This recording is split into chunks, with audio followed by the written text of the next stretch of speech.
Assalamualaikum warahmatullahi wabarakatuh. Bismillahirrahmanirrahim. Nahmaduka ya ghafuru ya syakuru. Mashalli wa sallim barik ala sayyidina maulana Muhammadin wa ala alihi wa sahbihi asma'in nama ba'du. Kula niki cerita ibadah sing ringan-ringan mawon. Tapi dadekne mlebu swarga. Amin. Terus kula badhe cerita siji mazhab Hasan Sadzili. Terus Hasan Sadzili niku thariqah sing dianut Gus Wafi. Kula nggih beberapa kali dapat ijazah saking Mbah Mun, saking bapak kula. Di antaranipun nggih pesen teng Gus Wafi, sebagian lewat kula ziarah teng Barozak nggih. Barozak Termas. Abdul Hasan As-Sadzili niku nate pas teng dalem ditamoni pemuda. Pemuda niku ngrutu. Di kampung kami banyak maksiat, di kampung kami banyak kesalahan. Niku sepundi? Jawab Abdul Hasan As-Sadzili niku ringan. Sing jelas mboten sragen. Contohnya mboten sragen. Sajane nggih persis, tapi zaman niku dereng ngeten saged. Kok tenggen kula kathah maksiat ngeten-ngeten. Jawab Abdul Hasan As-Sadzili enten ngoten. Man ahabba alla yu'sawaha fi ardi alla yu'sawahu fi ardi faqad ahabba alla tadhara maghfiratuh wa alla tadhara syafa'atuhu sallallahu alaihi wasallam. Dadi wong bayangno donya ora ana salah iku padha karo ora kepengin roh ghafure Allah Subhanahu wa ta'ala. Mulane mazhab Sadzili paling bandel, ngurusi wong bandel paling bandel nggih mazhab Sadzili. Ngger kiai Sadzili iku ora umate macam-macam. Mulane teng Indonesia niku penak, sing keturunan putih seneng nabi, sing ireng nggih seneng nabi, sing ora keturunan nggih seneng nabi. Mulane setan ku bingung. Nyongkone sing seneng nabi keturunan putih tok, sing seneng keturunan ireng ya seneng nabi, sing ora keturunan ya seneng nabi, sing lakenan ya seneng nabi. Jadi kelompok itu kathah. Ini penting kalau aturaken mergi madhab Sadzili niku pancen dados pembanding madhab Sayyid Abdul Al-Haddad. Madhab Abdul Hasan As-Sadzili niku sing paling masyhur diriwayataken dening Shahibul Hikam. Mergi Ibnu Athaillah As-Sakandari muridé Abdul Abbas Al-Mursi, Abdul Abbas Al-Mursi muridé Abdul Hasan sinten Asy-Syadzili. Niku madhab ingkang bener-bener jadi pembanding. Mergi teng bab husnudzon niku beliau itu pakar. Orang itu bisa yarjuwa hawal yaumil akhir. Orang itu bener-bener dibikin nyaman mbek Allah mbek Rasul. Misalnya ngeten, sampean sowan Allah iku kudu arep-arep disangoni. Kena arep disangoni berarti nganggep Allah iku medhit. Mulane tomak niku penting. Tapi mbek pangeran aja mbek wong, tapi mbek pangeran mbek. Dados limangka yarjuwa hawal yaumil akhir. Riyen niku zaman kula alit, niku anggere ana santri lunga iku sanggu sak umbalan. Mergo yakin kiai iku nyangoni. Lho diyakini nyangoni iku keren, berarti diyakini lomo. Lha kok yakin mlebu neraka, berarti nganggep Allah gak Rahman Rahim. Mulane yakin mlebu napa? Swarga. Mau modal urun maulid sak dina ora urun malah entuk. Terus niki rontok-rontok salah tapi semoga-moga itu sepuro pangeran. Nggih wau. Nak sampean bener niku sifat ghafuri Allah nganggur, nggih. Kerhane efektif ana sing salah. Mulane wonten cerita wonten tiyang teng multazam donga ya Allah, kula paringi mboten nate salah. Iku jawabe pangeran fa'ina adhu ghufra. Wong ora tau salah sifat ghafur iku nganggur. Niki cerita sing sampean aja niru kula. Niki cerita ilmu. Niku mazhab Abdul Hasan napa? Asy-Syadzili. Benten madhabe Sayyid Abdul Al-Haddad itu jalure khauf. Jadi dosa gede apa cilik? Ora ana gede ora ana cilik. Ki aja delok sing mbok dosani, aja delok dosane tapi delok sing mbok dosani iku sapa. Misale Gus Wafi ngutus santri teng mriki, "Cung, tukokno rokok." Rokok itu barang makruh misal. Mestinya kan santri oleh bantah, niki kiai ku piye to barang makruh kok kon nuku. Tapi masalahnya kan arah dituruti ya gelo tenan. Jadi ojo delok kongkonane iku penting ra penting, tapi mukhalafah iku sababul fir. Misalnya kados kula niki teng mriki kan wonten botol minuman. Cung pindah rene itu kan barang sepele. Terus sampean takok urgensinya apa ya harus dipindah. Iku santri mangkelno to ora? Ya dipindah wae, pokoke penting nurut. Iku cara pandang Sayyid Abdul Al-Haddad. Ki aja geman bantah pangeran senajan to perintahe sepele. Piye-piye mukhalafah ngono iku jenenge Nah cara Abdul Hasan As-Sadzili nggih boten barang gede mbek cilik kudu ana bedane. Wong ana kabair ana saghair. Mosok WA janda beda mbek goncekno ya kudu beda. Wong WA tok kok padha mbek napa? goncekno yo kudu beda, kudu ana sawair, kudu ana napa? Kabair. Tapi cara Sayyid Abdul Haddad mboten delok sing mbok maksiati ku sapa. Sehingga khazanah kita niki penuh dengan ilmu. Mulane wonten bab ijtihad. Ijtihad niku ruangannya luas sekali. Nggih kula bolak-balik nyontokno. Kula sakniki kan jare wong akeh kiai gedhe. Jare wong akeh kula niku kiai gedhe. Nek diundang manakipan tangga yo bingung. Ora teko sawangane kiai gedhe sombong diundang wong cilik ora teko. Teko iku mahjubno kiai sing ora tau pahayu. Gue bingung. Nyatane kula ora teko nggih do matur nuwun Gus. Athok kula mboten lakon. Nah kula teko kan mesti ordere teng kula mboten. Cara sing entuk pitik gedhe nggih kula, salam templek gedhe nggih kula. Berhubung kula ora teko ngresgani tiyang kathah. Saiki misale ten takok, kiai gedhe diundang musala cilik kesunatan teko apa makruh teko? Cara ijtihad, cara sampean makruh teko napa kesunat? Kula misale diundang ning Sragen ning musala Penceng. Kula niku sunat teko napa haram teko? Haram ya bener nggih haram ya. Setuju haram. Mergo mahjubno ya haram setuju niku. Itu ijtihad. Ijtihad itu ranahnya itu karena nggak bisa ditebak. Ijtihad itu nggak bisa ditebak. Kalau gak ada cerita kata tentang ijtihad, niki betapa umat Rasulullah umat sing bejo, pilihan-pilihan ijtihadnya dibenarkan. Masyhur tenggene cerita Bani Quraidah. Nabi ngendikan, engkau kue jogeman sholat asar kecuali sampai neng kampung Bani Quraidah. Ternyata kurang 2 kilo atau 3 kilo matahari itu mau terbenam.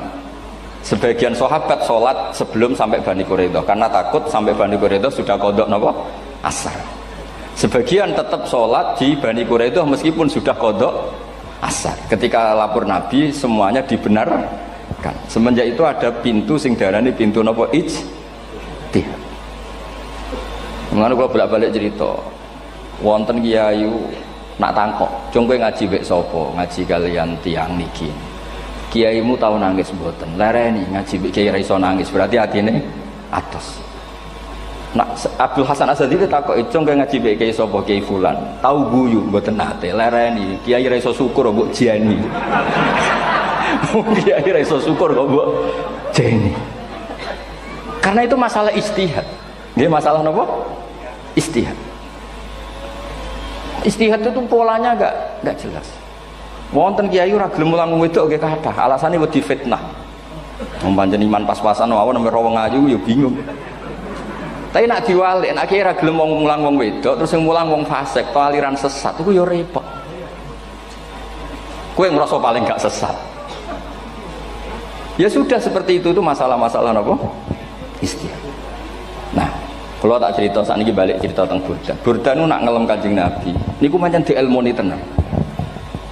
Kalau niku Burda berjanji tiba, niku setengah hafal, pancen riyen Mbah kula buyut-buyut kula niku pesene ken apal tiba, apal berjanji, apal Burda. Wis mboten ngengken ngapal loh, tapi karena sering baca akhirnya hafal. Kalau beri beberapa contoh, ngelem niku nak mboten diilmoni itu kualitasnya ada bagus, tapi kalau diilmoni itu kualitasnya bagus. Kalau beri contoh begini. Saya itu kalau pidato atau khutbah atau ngaji, apalah terserah istilah jenengan atau ceramah. Biasanya kalau seneng istilah ngaji, niku mesti ikuti sing gampang mawon wa ala alihi wa sahbi ajmain. Ajmain itu kalimatun fariqah bainana wa bainas syiah. Fa innana nukrimu jami'as sahabat. Ajmain itu kalimatun fariqah, kalimat pembeda. Kita ahli sunnah wal jamaah akramu jami'as sahabat. Ada kelompok sing akramu sahabian wa ahanu sahabian akhir. Sehingga ajmain itu harus kita baca. Itu karena itu kalimatun fariqah, kalimat pembeda. Kata-katanya hanya ajmain. Begitu juga berjanji itu nak ngelem Nabi niku wa ba'du fa'aqul wa Muhammad bin Abdullah bin Abdul Muttalib wasmuhu Syaibatul Hamdi Humidat Hisaluhus Saniyah. Karena ketika Rasulullah memaklumatkan jadi Nabi itu problemnya itu nasabnya siapa? Orang-orang yang di Palestina, di Israel, di Yordan, di Syam kalau dulu itu alamatnya Nabi itu harus turunan Ibrahim. Ibrahim sementara orang Syam menurut pengetahuan orang-orang Yahudi Syam. Maka saya berjanji menunjukkan dulu kalau nasabnya Muhammad tuh ini. Terus sampai warafuhu ilal khalili Ibrahim, terus ila dzabih Ismail nisbatuhu wa muntama. Terus setelah itu terus beliau ngendikan wa adnanu bila raibin inda dzabil ulumin sabiyah ila dzabihi ismail nisbatu wa tamam. Terus ketika berjanji di Karang itu sudah ada faham-faham yang seakan-akan babahnya Nabi itu ada masalah. Terus beliau ngendikan ini Syaibatul Hamdi, Sayyid Abdul Muthalib itu orang yang ketika buka Ka'bah, buka Zamzam, saurip-uripe muji pangeran. Terus banyak lagi wasumi'a fi sulbihin Nabi sallallahu alaihi wasallam dzakarallaha ta'ala walab. Mbah yang ini bahkan dengar ketika Nabi masih di punggungnya membaca tasbih. Terus sampai fa'azim bihi min ikdin ta'allaqat kawakibud durriyah wa kaifala wa sayyidul akramu sallallahu alaihi wasallam wasitatuhumun tak. Nabi itu orang suci, makanya harus lewat rahim yang suci, harus lewat bapak yang suci, mbah yang suci, sampai ila khalilir rahman Ibrahim alaihis salam. Makanya terus dinagumkan nasabun tahsibul ula bikhulau, terus tarokus sifaha falam yusibum aruhu min adami wa ila abihi wa ummihi. Karena kabeh sonal ismihi, semuanya itu untuk menjaga asmane Nabi Muhammad sallallahu alaihi wasallam. Kemudian Burda membentuk itu dalam bentuk nazuman. Misalnya beliau ngendikan Rasulullah itu mutiara. Jadi ketika dakwah berpola ya baik, ketika tidak berpola juga baik.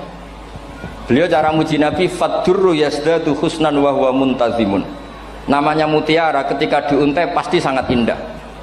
Tapi terus-terusannya itu wale sayang kusu qadran ghairu muntazimi. Tapi namanya mutiara, mbok berserakan pun tetap indah. Jadi unik. Berarti ketika beliau uji Nabi dakwah tertib pernah. Sholat tuh harus begini, harus begini, harus begini. Beliau sholatnya tumakninah tertib. Tapi Nabi pernah sholat gak tertib. Duhur tuh 2 rakaat. Mana anak kiai rodok lalinan itu ya anak sana tuh. Duhur itu 2 rakaat. Tapi barokahnya Nabi duhur 2 rakaat diketahui cara sholat kalau salah itu gimana. Umpama Nabi sholatnya bener terus, itu akan kesulitan kita solusinya ketika ngalamin apa? Kesalahan. Makanya Nabi ngintikan ma kuntu ansa walakin unassali as-sunnah. Itu mestinya ratau lali, tapi didesain lali biar bisa jadi sunnah. Wonten tiyang salate sawi maca surat Baqarah, wonten tiyang badhe njupuk wedhuse lah cara Indonesia. Bareng kesuwen piyambake mufaraqah. Walhasil Mu'ad matur Nabi, ini munafik di tengah-tengah sholat kok mufaraqah. Si penggembala unta ini juga ngeklaim, ya Rasulullah imam kita tidak benar, sholatnya kesuwen. Pikirannya wong ora bela imame. Ternyata Nabi gak bela sing ngangon. Afattanun anta ya Mu'ad. Wong imami wong seragen surat Baqarah. Wis pokoke kulo wae. Jadi Islam itu segampang itu, semudah itu. Sehingga wonten tiyang niku isane maca kulhu, rakaat lagi kulhu, saniyah nggih kulhu, pokoke kulhu sampai sok makmume ku mangkel. Waduh, si imam iki gak keren, mosok main apa? Kulhu. Dilaporno, ya Rasulullah ini imam yang kau tugaskan di kampung kami niku amen maca kulhu mau. Ditimbali be Nabi, kenapa kamu baca kulhu terus? Li'annaha sifatullah, karena itu sifatnya Allah. Maka saya senang mengulang-ulang sifatnya. Terus kata Nabi, saya barusan dikasih wahyu Allah bahwa Allah mencintai kamu karena kamu mencintai surat kulhu. Nah ini jasa yang seragen ini ku mawon. Nanti maca timbang maca idza samsu kuwirat bulet nang tengah. Jajal ampun tak tes sakniki. Kiai paling pinter teng seragen kan maca idza samsu kuwirat di depan umum. Mungkin nak dhewean roh tapi nang ngarepe Habib doa ngarepe Gus Wafi meriang nak muntir. Wadah ngoten niku kula ndek kanca niku imame level desa bareng imami teng kecamatan salat Id. Mersiapno surat tabarokalladzi biyadil mulk. Suwengi diapalo lah anyah ambek hafid. Niku nyatane yo malah klirune fatal, malah lali ra maca Fatihah. Saking semangate ben ketok imam keren maca surat napa? Tabar. Jadi yo ribet. Terus kula suwun seneng Nabi niku kados senenge para ulama. Niku nak nyifati Nabi niku gampang. Kula niki beto kitab Saraipun Burdah kalian Saraipun Barjanji. Niku kalau ngelem Nabi niku sederhana saja. Tapi itu yang mengena. Bisa ulang lagi niku sing mengena. Misalnya dawe Imam sing aran Risalah Qusyariyah. Tegene Bukhari ini cerita Bukhari. Nanti semua nabi ketika di akhirat tuh nafsi. Jadi roh prahara kiamat itu pun gak dinyali mau muni nafsi. Nabi ini cek kober ngendikan ummati umat. Ketika semua nabi ku pelo wis ra iso muji pangeran, Nabi Muhammad di depan Allah tesih saged muji. Fa ahmaduhu bimahamida allamani rabbi. Ketika nabi lain sudah tidak punya nyali bilang alhamdulillah, Rasulullah masih punya nyali bilang alhamdulillah. Sehingga fa Muhammadun ahmadu min ghairi. Hampir semua ulama ngendikan ahmadu yang Muhammad itu afal tafdil. Fa Muhammadun ahmadu min ghairi. Ketika nabi lain sudah tidak bisa atau tidak punya nyali memuji Allah, Nabi Muhammad masih berani memuji Allah ketika mahsyar. Karena logikanya begini, kira-kira pikirannya nabi-nabi wis kiamat, berarti amal wis ditutup lah, buku wis tutup. Tapi tak pikirannya Nabi Muhammad boten ngoten. Allah itu tidak diganggu oleh apapun, tidak kena atau tunduk sama konstitusi apapun. Sampean ra iso ketemu Allah, Allah ning pun akhirat, jenengan pun boleh macam-macam ning mun tutup buku boten saged. Rahmatnya Allah tidak bisa dibatasi oleh akhirat. Saya ulang lagi, rahmatnya Allah tidak bisa dibatasi oleh akhirat. Makanya Nabi tetap berani mengajukan syafaat meskipun sudah finish, sudah akhirat atau sudah finish. Sehingga Nabi muji-muji Allah, akhirnya Allah ngendikan ya Muhammad irfa' ra'sak wasal tu'tah wasfa'tu syafa'. Sudah Muhammad, kamu minta apa tak kasih. Akhirnya beliau minta hak napa? Syafaat, disebut maqamam mahmud. Dan ini kula waos kitab kersane orisinil niki betapa sayangi Rasulullah sallallahu alaihi wasallam teng kita. Ketika nabi lain tidak punya nyali kecuali mikir dirinya sendiri, jadi aku punya ngendikan nafsi-nafsi, Nabi Muhammad kasih gada nyali ngendikan apa ummati umat. Itu bukti bahwa nabi itu enggak pernah enggak mikir umatnya. Wala sawfa yu'tika rabbuka apa? Fatar. Ini nabi cek jawab, fa la ardo wa wahidun ummati finnar. Kalau engkau memberi saya sampai saya puas, maka saya tidak puas dan satu dari umatku masih menjadi ahli napa? Neraka. Ini kalau waos nak sampean orang nangis kebablas. Niki cerita betapa Rasulullah Shallallahu Alaihi Wasallam niki jarang tiang maos niki kalau waos kersane tambah mahabbat dengan Rasulullah Shallallahu Alaihi Wasallam. Dados niki kalau cerita ketika Rasulullah ketemu pangeran teng Sidratil Muntaha niku diredaksekno burdah. Nggih, diredaksekno burdah fakhusta kulla fakharin ghaira mustarakin. Engkau mendapat kehormatan yang tidak tersaingi. Fakhusta kulla fakharin ghaira mustarakin. Jadi engkau mendapat kehormatan yang tidak akan tersaingi. Wa justa kulla maqamin ghaira mustahami. Atau fakhusta kulla maqamin ghaira mustahami. Dan engkau mendapat satu derajat yang enggak mungkin tersaingi. Mustaham itu enggak tersaingi lah. Walhasil ternyata derajat itu apa? Gini ku ketika Rasulullah ketemu Allah Ta'ala teng Sidratil Muntaha niku Sayyidah Aisyah radhiyallahu anha tangklet, ya Rasulullah malladzi auha ilaika rabbuk idz qala fa auha ila abdihi ma auha. Qala ya Aisyah aturidina anta alami ma la ya'lamuhu Jibril wala Mikail wala nabiyyun mursalun wala malakun muqarrabun. Nggih, Aisyah, bagaimana mungkin kamu tanya sesuatu yang bahkan Jibril itu tidak tahu, Mikail itu tidak tahu, dan semua malaikat yang dekat maupun nabi yang jadi rasul semuanya tidak tahu hubungan saya, kedekatan saya dengan Allah membicarakan apa. Niku sing dimaksud burdah kaima tafuza biwaslin ayya mustatarin wonten sing maca ayyi mustatarin anil uyuni wasirrin ayya muktatamin. Jadi Nabi ketika ketemu Allah di Sidratil Muntaha itu ada misteri yang hanya Nabi yang tahu. Nabi niki ibu-ibu harus bangga Sayyidah Aisyah jenenge bojo wanita tanglet. Ambek Nabi terus sing ngeles. Itu rahasia yang Jibril saja tidak tahu, Mikail saja tidak tahu, masa kamu tanya? Niki khase wong putri ini. Ya Aisyah, as'aluka bi Abi Bakrin ila ma a'lam tani. Gimana cara Jawa tak kadak nomor tuamu nak gak gelem cerita. Terus kunane kuno niku nggih wong wedok niku saged ngancam. Jadi kamane wis ngancam. Aku lapor bapakku, aku digo mulih sampean ra bojo kabare.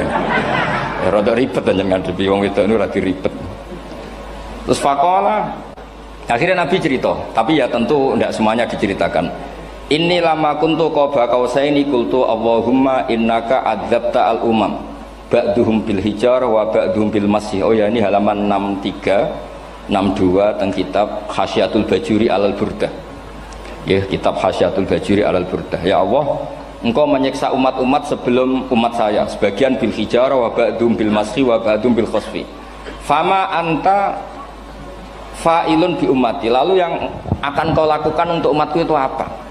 Reputasi jenengan sama orang-orang yang durhaka itu selalu menyiksa. Ada yang pakai batu, yang dilikuifaksi, ada yang pakai ini. Mosok umatnya kekasih jenengan podo ngoten. Berarti Nabi ku mun nego lah. Nego supaya gak sama. Faqala unzilu alaihimur rahmah min ananis sama wa ubaddilu sayiatihim hasanat. Ndak, saya ndak seperti itu dengan umatmu. Waman sa'alani a'taituhu waman tawakkala saterusé. Terus wa fid dunya asturu alal usad wa fil akhirah usyaffi'u kafihim. Orang-orang yang masih maksiat di dunia tak kasih hak tobat, dan nanti di akhirat tak kasih hak syafaat. Engkau tak kasih hak syafaat. Mulane ini penting dingertosi, bilih ukuran Nabi baik itu gampang nak sampean ngaji ngangge ilmu. Syafaati li ahlil kabair min ummati. Sok syafaatku kanggo ngomong sing salah akeh. Wong Nabi ku ra melok dosa kok mikir nyafaati. Nak rapi-apike wong ra mungkin. Wong sing dosa iku sampean, sing salah sampean, sing mikir solusine Kanjeng. Nah, lho wong kok apikane ngono iku gak mungkin ta wong. Wong sing salah ku sampean, sing diutang yang sampean, sing kasus sampean, sing mikir Kanjeng. Nah, itu cara ulama ngelem Kanjeng Nabi. Mulane khodam tuhu bimadihin astaqilu bihi dzunuba umri madha fi syi'ri wal khodami. Dadi aku ngelem Nabi iku sebagai bentuk ngelem sing ndadekno dosaku ben disepuro pangeran. Misalnya kita suka Alphard, muji Alphard, suka Innova, muji Innova, suka kebun, muji kebun. Sing ribet tuh nak suka hewan, seneng kucing nggak ngelem kucing. Lu bareng ngelem Kanjeng Nabi kok ora iso. Lane jari Burdah, aku iku ngelem apa tahu iso, mosok aku ora tau ngelem Kanjeng Nabi. Makanya terus beliau hidupnya, kemampuan syairnya didedikasikan hanya nggo ngelem Kanjeng Nabi Muhammad sallallahu alaihi wasallam. Makanya terus ngendikan wa huli kholasi khaira multazim. Saya dedikasikan kecerdasan saya untuk ngelem Kanjeng dan Nabi, dan itu solusi terbaik. Lalu nak ngelem Kanjeng Nabi kadang kebablasan, sampai dikritik banyak ulama karena kebablasan. Gini masyhur beliau ngendikan wala yadi ka Rasulullah jahu kabi idzal karimu tajalla bismi muntaqimi. Wonten naskah sing tahalla, duka wau teng mriki diwaos napa tahalla napa tajalla Gus. Tahalla ya. Wonten naskah tahalla wonten tajalla. Artosipun ngeten. Ya Allah, nabimu ini engkau gelari nabi yang ar-raufur rahim, sebagaimana yang sering disebut Habib Ali Al-Habsyi. Jika nabimu itu ar-raufur rahim, maka ketika engkau mau menyiksa saya dengan atas nama engkau al-muntaqim, zat yang tukang nyiksa, yang menyiksa, maka gelar engkau kepada nabi yang ar-raufur rahim itu kamu kemanakan? Jenengan kudu konsisten, terus kadung ngarani nabi ini jenengan raufur rahim. Maka sifat jenengan yang muntaqim jangan pakai dulu, karena saya ini umatnya Nabi yang kamu beri gelar Raufur Rahim. Paham tak jenengan? Maksudnya ya aja sida nyiksa wong kadung mbok arani Raufur Rahim. Dadi wala yadi ka Rasulullah jahu kabi idzal karimu tajalla tatahalla bismimun takim. Terus sekarang Burdah jenenge Muhammad. Allah kadung janji wong sing jenenge Muhammad ora bakal disiksa. Sebetulnya maknanya ya Muhammad Sayyidul Anbiya nih. Tapi ketika ono panggilan Muhammad ke depan, Muhammad gak boleh disiksa. Jeneng kula nggih Muhammad. Terus Burdah nu saking yakine ngendikan fa innali zimmatan minhu bi tasmiyati Muhammadan wa huwa afal khalqi bi zimman. Gusti jenengan kudu eling nami kula niku Muhammad. Wong sing jenenge Muhammad itu ora oleh disiksa. Padahal maksudnya ora oleh disiksa kan kanjeng Nabi Muhammad, tapi piyambake namine Muhammad. Terus ngendikan malih in ati dzamban fama ahdi bimuntaqidi minan nabi wala habli bimun sorim. Gusti kula pun iman mbek jenengan. Iman itu nilainya tertinggi. Jenenge iman nilai tertinggi, maka iman nggak bisa dibatalkan hanya karena saya salah. Jadi pangeran kok diruwayu, dipeksa, kudu ngakoni nek dene umat Rasulullah sallallahu alaihi wasallam dan in ati lamun nekane ingsun dzamban ing dosa. Fama ahdi bimuntaqidin, maka perjanjian saya dengan engkau tidak boleh dibatalkan. Itu termasuk hebatnya umat Rasulullah sallallahu alaihi wasallam.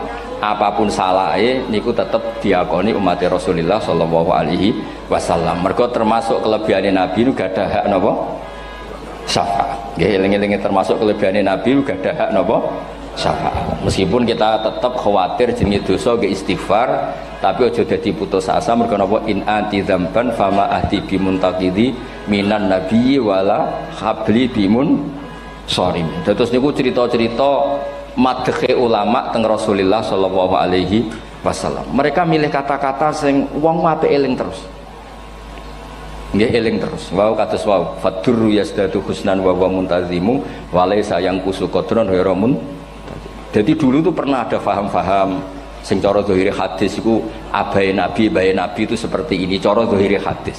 Tapi ahli sunnah wal jamaah terus di pendapat bapake nabi babe nabi iku min ahlil jannah. Mergo apa? Wa kaifala wa sayyidul akramu sallallahu alaihi wasallam wasitatul muntaqo. Nabi itu orang suci, pasti lewat rahim-rahim yang suci. Minal aslabi thahira ilal arhamiz zakiyatil fakhira. Itu logika yang dibangun. Sehingga terus mantep baru kayak wau mau sedibak mau berjanji kiyakan wong Islam an-nabi min abihi wa ila jaddi wa ila jaddi jaddi sampai Adam niku kabeh tarokus sifaha falam yusibhum aruhu min adami wa ila abihi wa ummi. Begitu juga masalah iman. Soal misalnya ada pertanyaan ilmiah, lalu Ibrahim gimana? Karena nanya Azar itu kafir. Zaman ada Nur Rasulullah Shallallahu Alaihi Wasallam, Azar belum kafir. Setelah intikal ke Ibrahim, baru Azar kafir. Atau ada yang menjawab istilah abun di situ itu majaz. Sebetulnya Azar bukan bapak kandung, tapi apa? Paman. Selalu ada jawaban ilmiah dari ulama-ulama ahli sunnah wal jamaah. Tapi kalau pesen teng jenengan, sementing niku mau sedibak berjanji nopo burdan itu ada 1-2 bait yang jenengan tahu maknanya, sehingga nanti kualitas mahabbah kita, kualitas kecintaan kita pada Rasulullah Shallallahu Alaihi Wasallam niku tambah. Misalnya ngeten, kula kan nekuni tafsir ya, ada ayat rubama yawaddul ladzina kafaru law kanu muslimin. Niku hampir semua fasir konsensus sepakat jengben nak wong Islam mlebu neraka. Niku sampean kudu donga, nak mlebu neraka muga-muga jejer wong kafir sing kecangkeman. Niku dinyek. Jarene iman nekani mau oleh jutene neraka padha wae aku. Apa meneh misale sampean hafal Quran jejer wong sing ora hafal, jare kapit kok ora mlebu napa? Neraka. Kudu ana sing ngenyek. Mergo Allah nu tersinggung sakwise ana wong sing napa? Ngenyek. Akhirnya Allah tersinggung. Niku sing diceritakno tiba. Wa izzati wa jalali la ja'altu man akhlasa li bisyahadati kaman kadzdzababi adkhiluhumul jannata bi rahmati.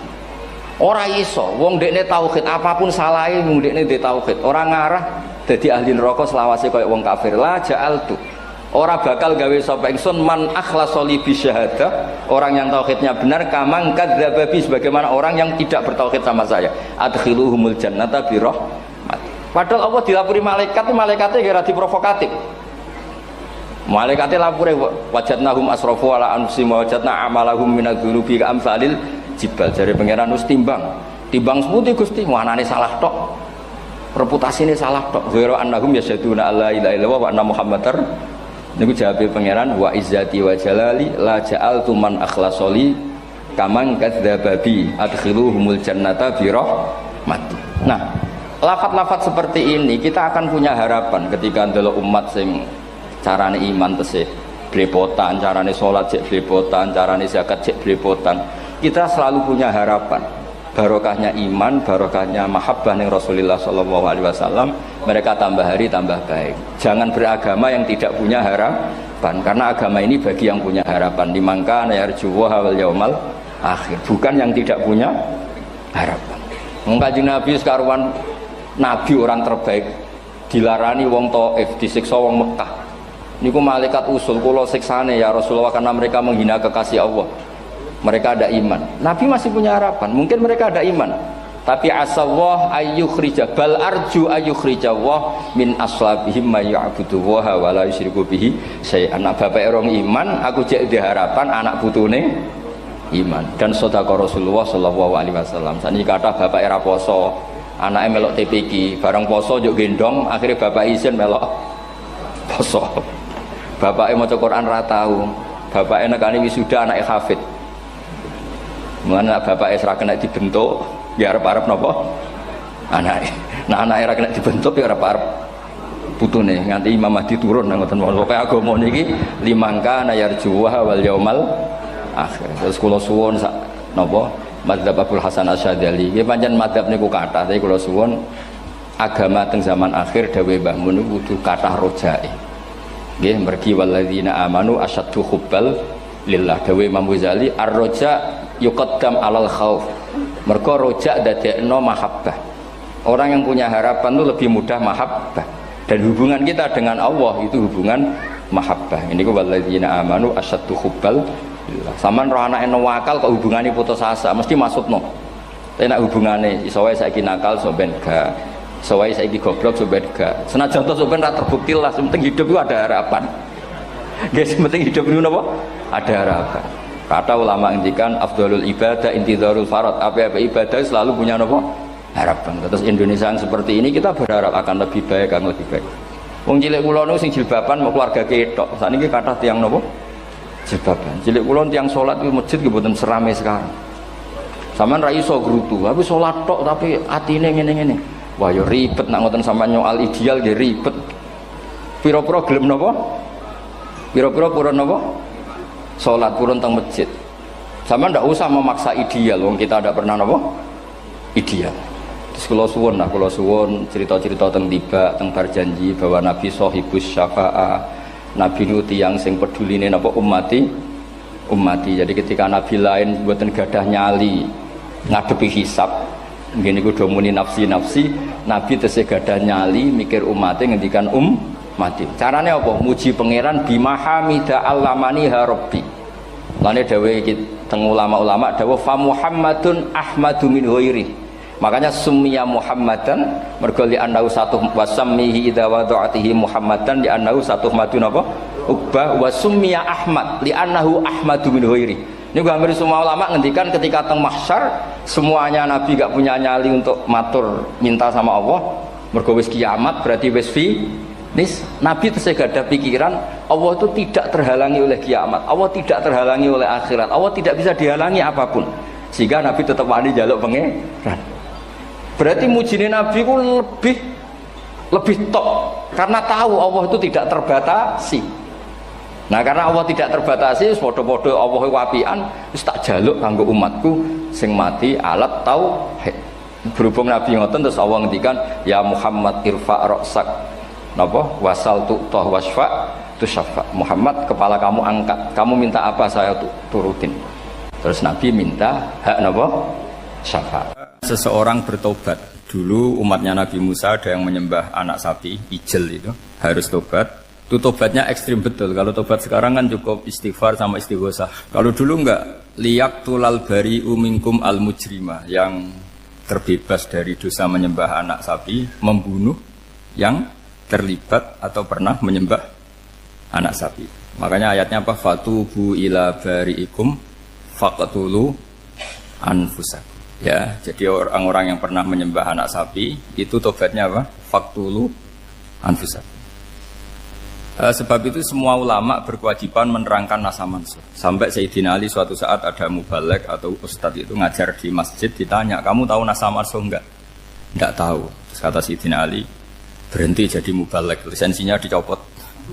Dicopot, kemudian halakta wa ahlakta, kamu rusak juga merusak. Kenapa demikian? Logikanya begini, semua nabi itu kan panutan. Saya ulang lagi ya, semua nabi itu panutan. Tapi kalau kamu tidak tahu nasaman, so jangan-jangan kamu ikut nabi sebelum kamu, yang nasahnya itu syariatnya sudah apa? Mansukhoh, sudah di nasah. Itu kayak kasus Sunda Wiwitan ini. Itu gak mau punya Nabi Muhammad karena kurang keren, kurang sepuh. Nabinya langsung Nabi Adam. Resikonya adalah beberapa aliran sesat itu, aliran yang kurang benar itu, zaman Nabi Adam kawinan otomatis sama saudaranya. Lalu masa sekarang kita membolehkan kawin sama apa? Kalau sama Nabi Adam mau tidak mau. Karena yang cowoknya ya bin Adam, putrinya binti Adam. Lalu Allah bikin satu sunnah yang suami istri itu harus beda, yaitu satu kandungan itu melahirkan satu pasang. Dan mulai dulu memang pasangannya orang jelek itu orang cantik. Makanya agak sial itu yang perempuan-perempuan itu. Memang mulai dulu gitu. Kalau cantik itu kesunatannya dapat jelek. Ya. Nanti sama-sama masuk surga. Karena yang cowoknya ibadahnya syukur, yang ceweknya sabar. Ya. Itu nanti sama-sama. Nah kebetulan si Qabil itu ganteng sekali Qabil. Berpasangan dengan Labuda itu jelek gembrot, pokoknya tidak cantik. Enggak lah, kebalik. Qabil itu berpasangan sama Iklimah. Jadi Qabil ganteng, punya adik kandung namanya Iklimah itu cantik sekali. Yang Habil itu rapati apa? Berarti yang Habil apa? Ya rapati ganteng, berbarengan dengan Labuda juga rapati cantik. Nah karena tadi ya berarti Qabil bareng siapa? Iklimah, Habil, Labuda. Maka untuk kawin ini nggak boleh satu kandungan. Jadi dulu karena nggak ada perbedaan ibu bapak, mau tidak mau beda. Yang penting beda. Yaitu akhirnya apa? Qabil dapat Labuda, yang Habil dapat Iklimah karena beda kandungan. Itu sudah cukup. Nah, akhirnya kan nggak terima si Qabil. Masa orang ganteng dapat orang jelek. Jadi mulai dulu itu maunya orang ganteng ya dapat orang cantik, nggak terima. Tapi Allah ngatur seperti itu. Akhirnya terjadi percekcokan. Nah, dulu itu semuanya itu religius, sehingga ukuran percekcokannya masih religi, yaitu ya gini saja, kita ngadakan kurban, yang diterima itu ya menang. Ya ternyata dalam kompetisi itu yang menang siapa? Habil. Akhirnya Habil jadi menikahi siapa? Iklim. Kalau sekarang kompetisinya kan siapa paling kaya ya menang, lebih gampang. Nah kemudian bayangkan misalnya, ya saya ini menerangkan asa mansuh. Kita semua sering ngomong, sering berkoar-koar, sering menyarankan atau mewajibkan para nabi itu panutan dalam semua perilakunya. Ternyata ada beberapa perilaku yang sudah dinasah atau dihapus ketentuannya oleh syariatnya Rasulullah Shallallahu Alaihi Wasallam. Maka mengenali asa mansuh itu keharusan dalam ulumul Quran. Ya. Makanya Allah mengatakan apa? Manansah min ayatin aw nunsiha pasti na'ti bi khairim minha aw misli. Jadi saya nerangkan nasah masuk itu dua sesi. Satu sesi antar nabi, dua di internal syariatnya apa? Nah, sekali saja hari ini tok, sudah setelah itu anggap pinter sudah. Kalau sudah jangan tanya lagi. Nah, ada beberapa lagi syariat yang masalah metode. Dulu Nabi Nuh itu dibolehkan oleh Allah saking mangkelnya sama orang kafir.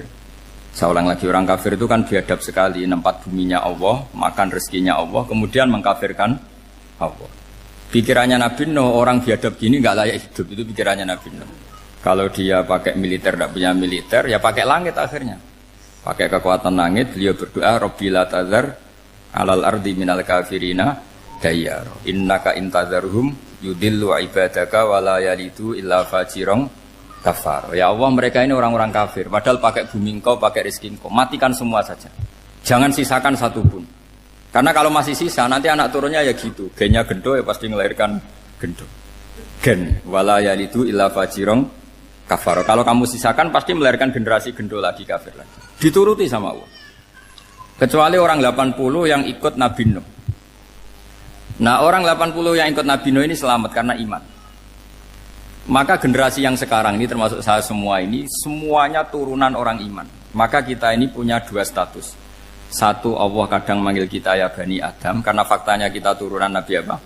Adam. Panggilan kedua adalah zurriyataman hamalna ma'nu. Orang-orang sekarang itu pasti turunan orang yang ikut perahunya Nabi Nuh. Jadi nasab kita ini sudah steril. Sudah tidak ada nasab lewat kafir karena yang kafir sudah habis. Semua orang sekarang itu turunan Nabi Nuh, yaitu disebut apa? Zurriyataman hamal nama. Yaitu sekitar orang 80. Nah, oleh Allah Subhanahu wa taala syariat seperti ini pernah dituruti, yaitu akhirnya mereka mati semua kecuali orang 80 yang mukmin. Tapi uniknya Allah apa? Era Rasulullah Shallallahu Alaihi Wasallam, Nabi kita Nabi Muhammad itu diutus rahmatan lil alamin. Ketika Nabi didustakan, diusir, disakiti, malaikat gunung, beberapa malaikat, sing ahli adab spesial eksekutor lah, kira-kira gitu. Muhammad Kamu bilang saja ke saya, kalau kamu ingin orang-orang Mekah Abu Jahal CS, saya hancurkan. Tapi apa kata Nabi? Saya berharap kalau mereka belum iman, anak cucunya iman. Karena bagaimanapun sperma ya atau calon bayi atau calon keturunan itu kan ada fi aslabir rijal atau fi zuhurir rijal. Jadi kalau dalam ilmu agama itu gen manusia itu disimpan di zuhurir rijal di punggung lelaki. Nanti dipindah ke arhamin nisa. Logikanya gini. Ini dengerin ya. Logikanya gini, misalnya Abu Jahal. Abu Jahal itu di situ ada orang namanya Ikrimah. Itu anaknya Abu Jahal. Itu orang mukmin. Akhirnya ya jadi orang alim. Abu Lahab itu di rahimnya di punggungnya ada perempuan namanya Darroh. Akhirnya juga orang mukminah. Saya berikan contoh. Khalid bin Walid itu anaknya Walid. Walid itu musuh besarnya Rasulullah. Tapi di punggungnya ada orang bernama Khalid. Ini dengerin. Nah di punggung ini kira-kira Allah sudah tahu apa belum? Jawabannya sudah tahu. Artinya kalau ini mati atau kamu bunuh, kamu sebenarnya nggak bunuh orang kafir saja, bunuh calon orang mukmin yang sekarang masih bersemayam di punggungnya orang-orang kafir. Jadi bisa saja orang yang sedang kafir itu ada sekian calon generasi yang suatu saat mukmin. Itu syariat yang diajarkan ke Rasulullah SAW. Karena kasofnya Nabi, kasof itu satu kondisi di mana seorang Nabi itu dipertontonkan sesuatu yang nggak kelihatan. Itu dalam bahasa Arab kasof atau mukasyafa. Nabi dipertontonkan ternyata banyak orang kafir yang di punggungnya itu ada calon generasi mukmin atau muslim. Akhirnya Nabi nggak berani. Jangan bunuh. Mungkin bapaknya ada iman tapi anaknya iman. Betul, Abu Jahal punya anak Ikrimah, Abu Lahab punya anak Darroh, Walid punya anak siapa? Khalid. Itu mirip seperti kita, bapak era sholat, anak ETPK sholat, akhirnya bapak katut sholat. Banyak enggak di Indonesia, bapaknya tidak bisa baca Quran, anaknya hafid. Nah, itu kalau bapaknya kamu habis, tidak ada yang meselin. Makanya biarkan hidup saja. Nah, artinya gini, andaikan tidak ada ulama yang menerangkan nasa mansuh, dikira syariat Nabi Nuh itu abadan mu'abbadat, selamanya lama. Jika main teror sama orang kafir sah berdasar Nabi Nuh, padahal kita sudah ganti Nabi, yaitu syariatnya Rasulullah SAW. Masyhur itu ketika Nabi ngendikan, saya tidak minta mereka dihukum, tapi ya Allah saya minta Allah mahdi qaumi fa innahum layak lamun. Mereka kafir itu karena tidak tahu. Sehingga ada periode.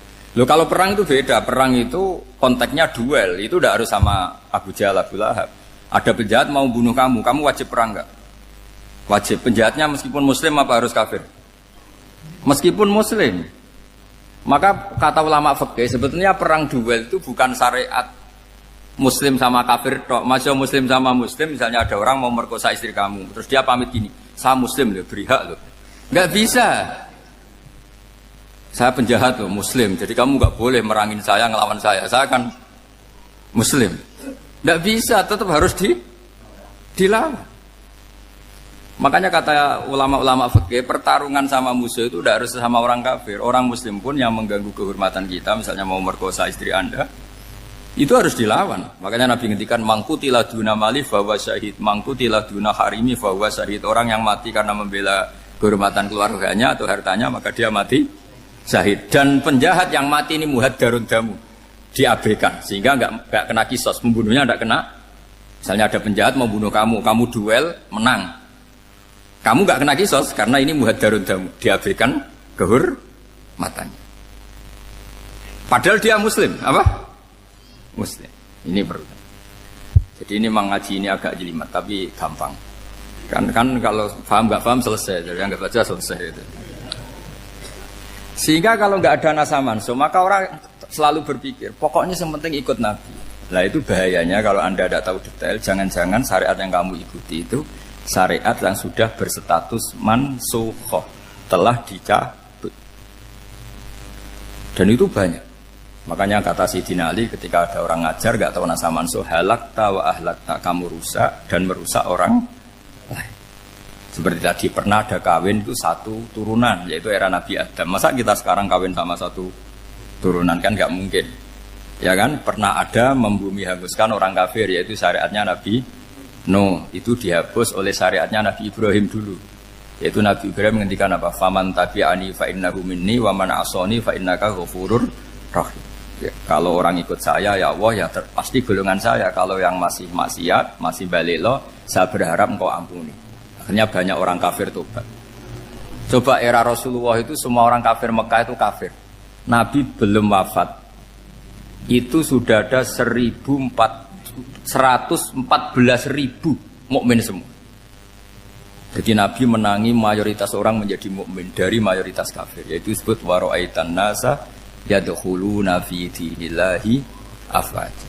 Andai kan Nabi Muhammad pakai syariatnya Nabi Nuh, bisa enggak mengislamkan orang sebanyak itu? Enggak bisa kan?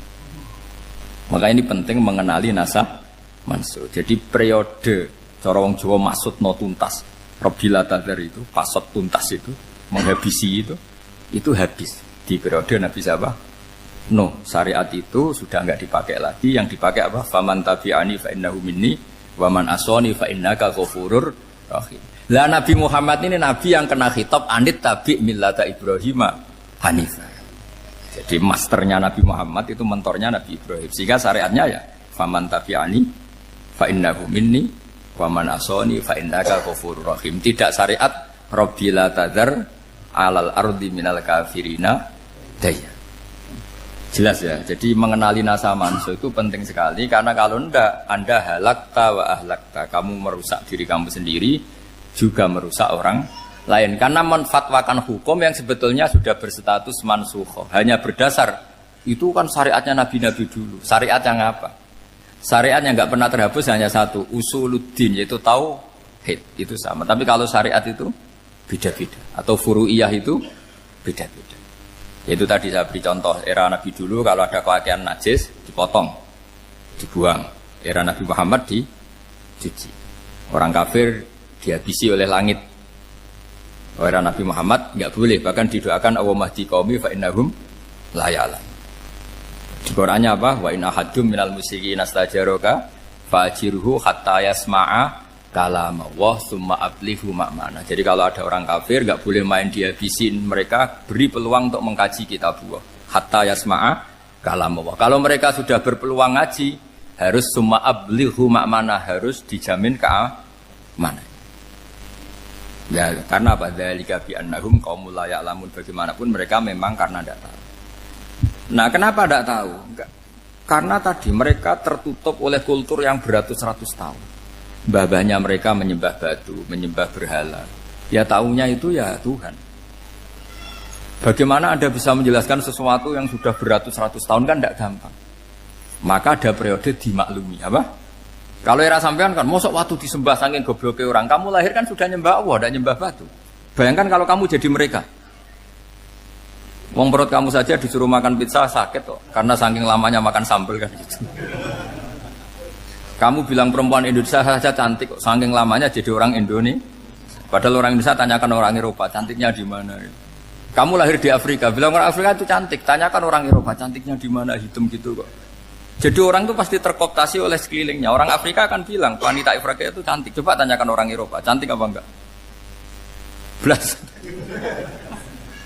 Orang Eropa yang kulitnya gitu kata orang Eropa indah, kata sampean koyok anaknya kebo katanya kulitnya.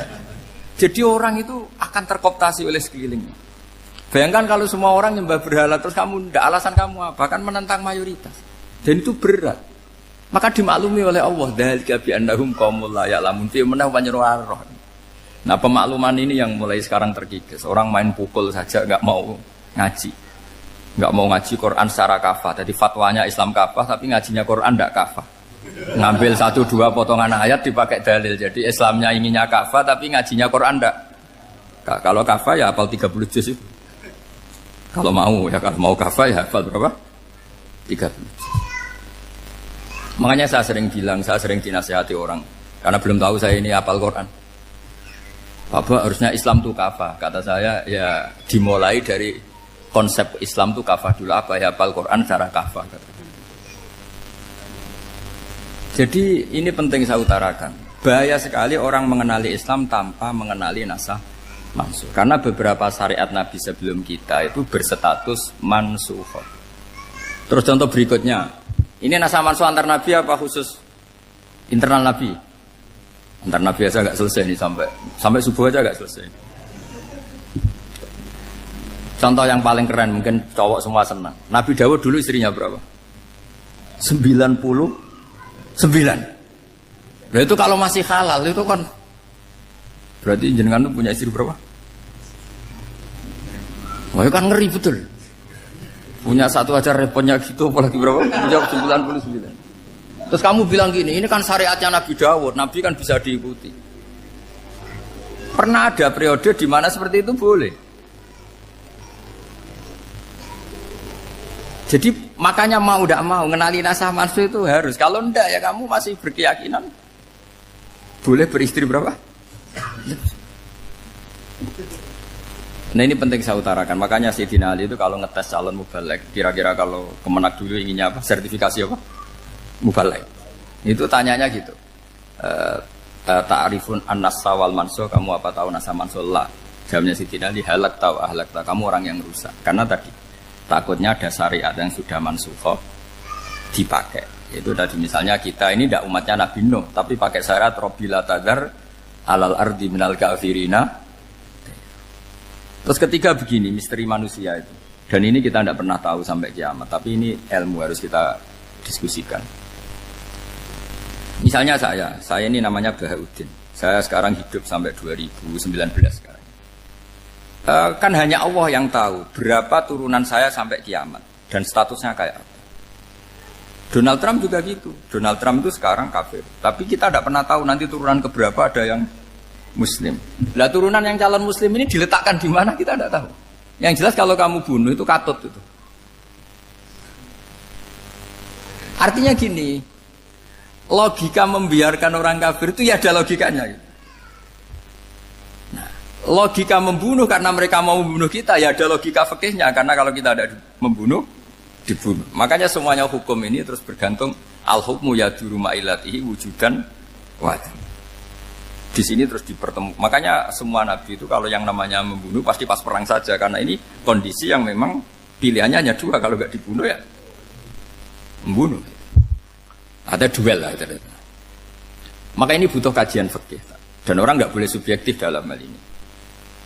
Saya ulang lagi, tidak boleh subjektif. Karena tadi, orang yang kamu katakan sekarang misalnya Zaid, kamu itu bodoh sekali. Kenapa bodoh? Nggak hafal Quran, nggak pernah kuliah, nggak pernah ngaji. Ternyata Zaid ini bersemayam calon anak yang alim alama hafal Quran. Namanya Umar, tapi masih jadi sperma. Suatu saat Zaid itu punya anak alim alama. Kan banyak orang nggak bisa baca Quran, punya anak hafid. Banyak nggak di Indonesia? Banyak nggak petani yang punya anak dekan? Petani punya anak dekan. Yang dekan punya anak naik kelas saja susahnya bukan main. Banyak kan?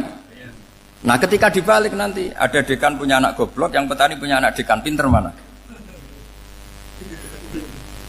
Kita tidak pernah tahu. Makanya ini kan ya sudah, kalau nggak pernah tahu ya bilang saja wallahu alam, kan selesai. Daripada keminter keliru kan ada wallahu alam.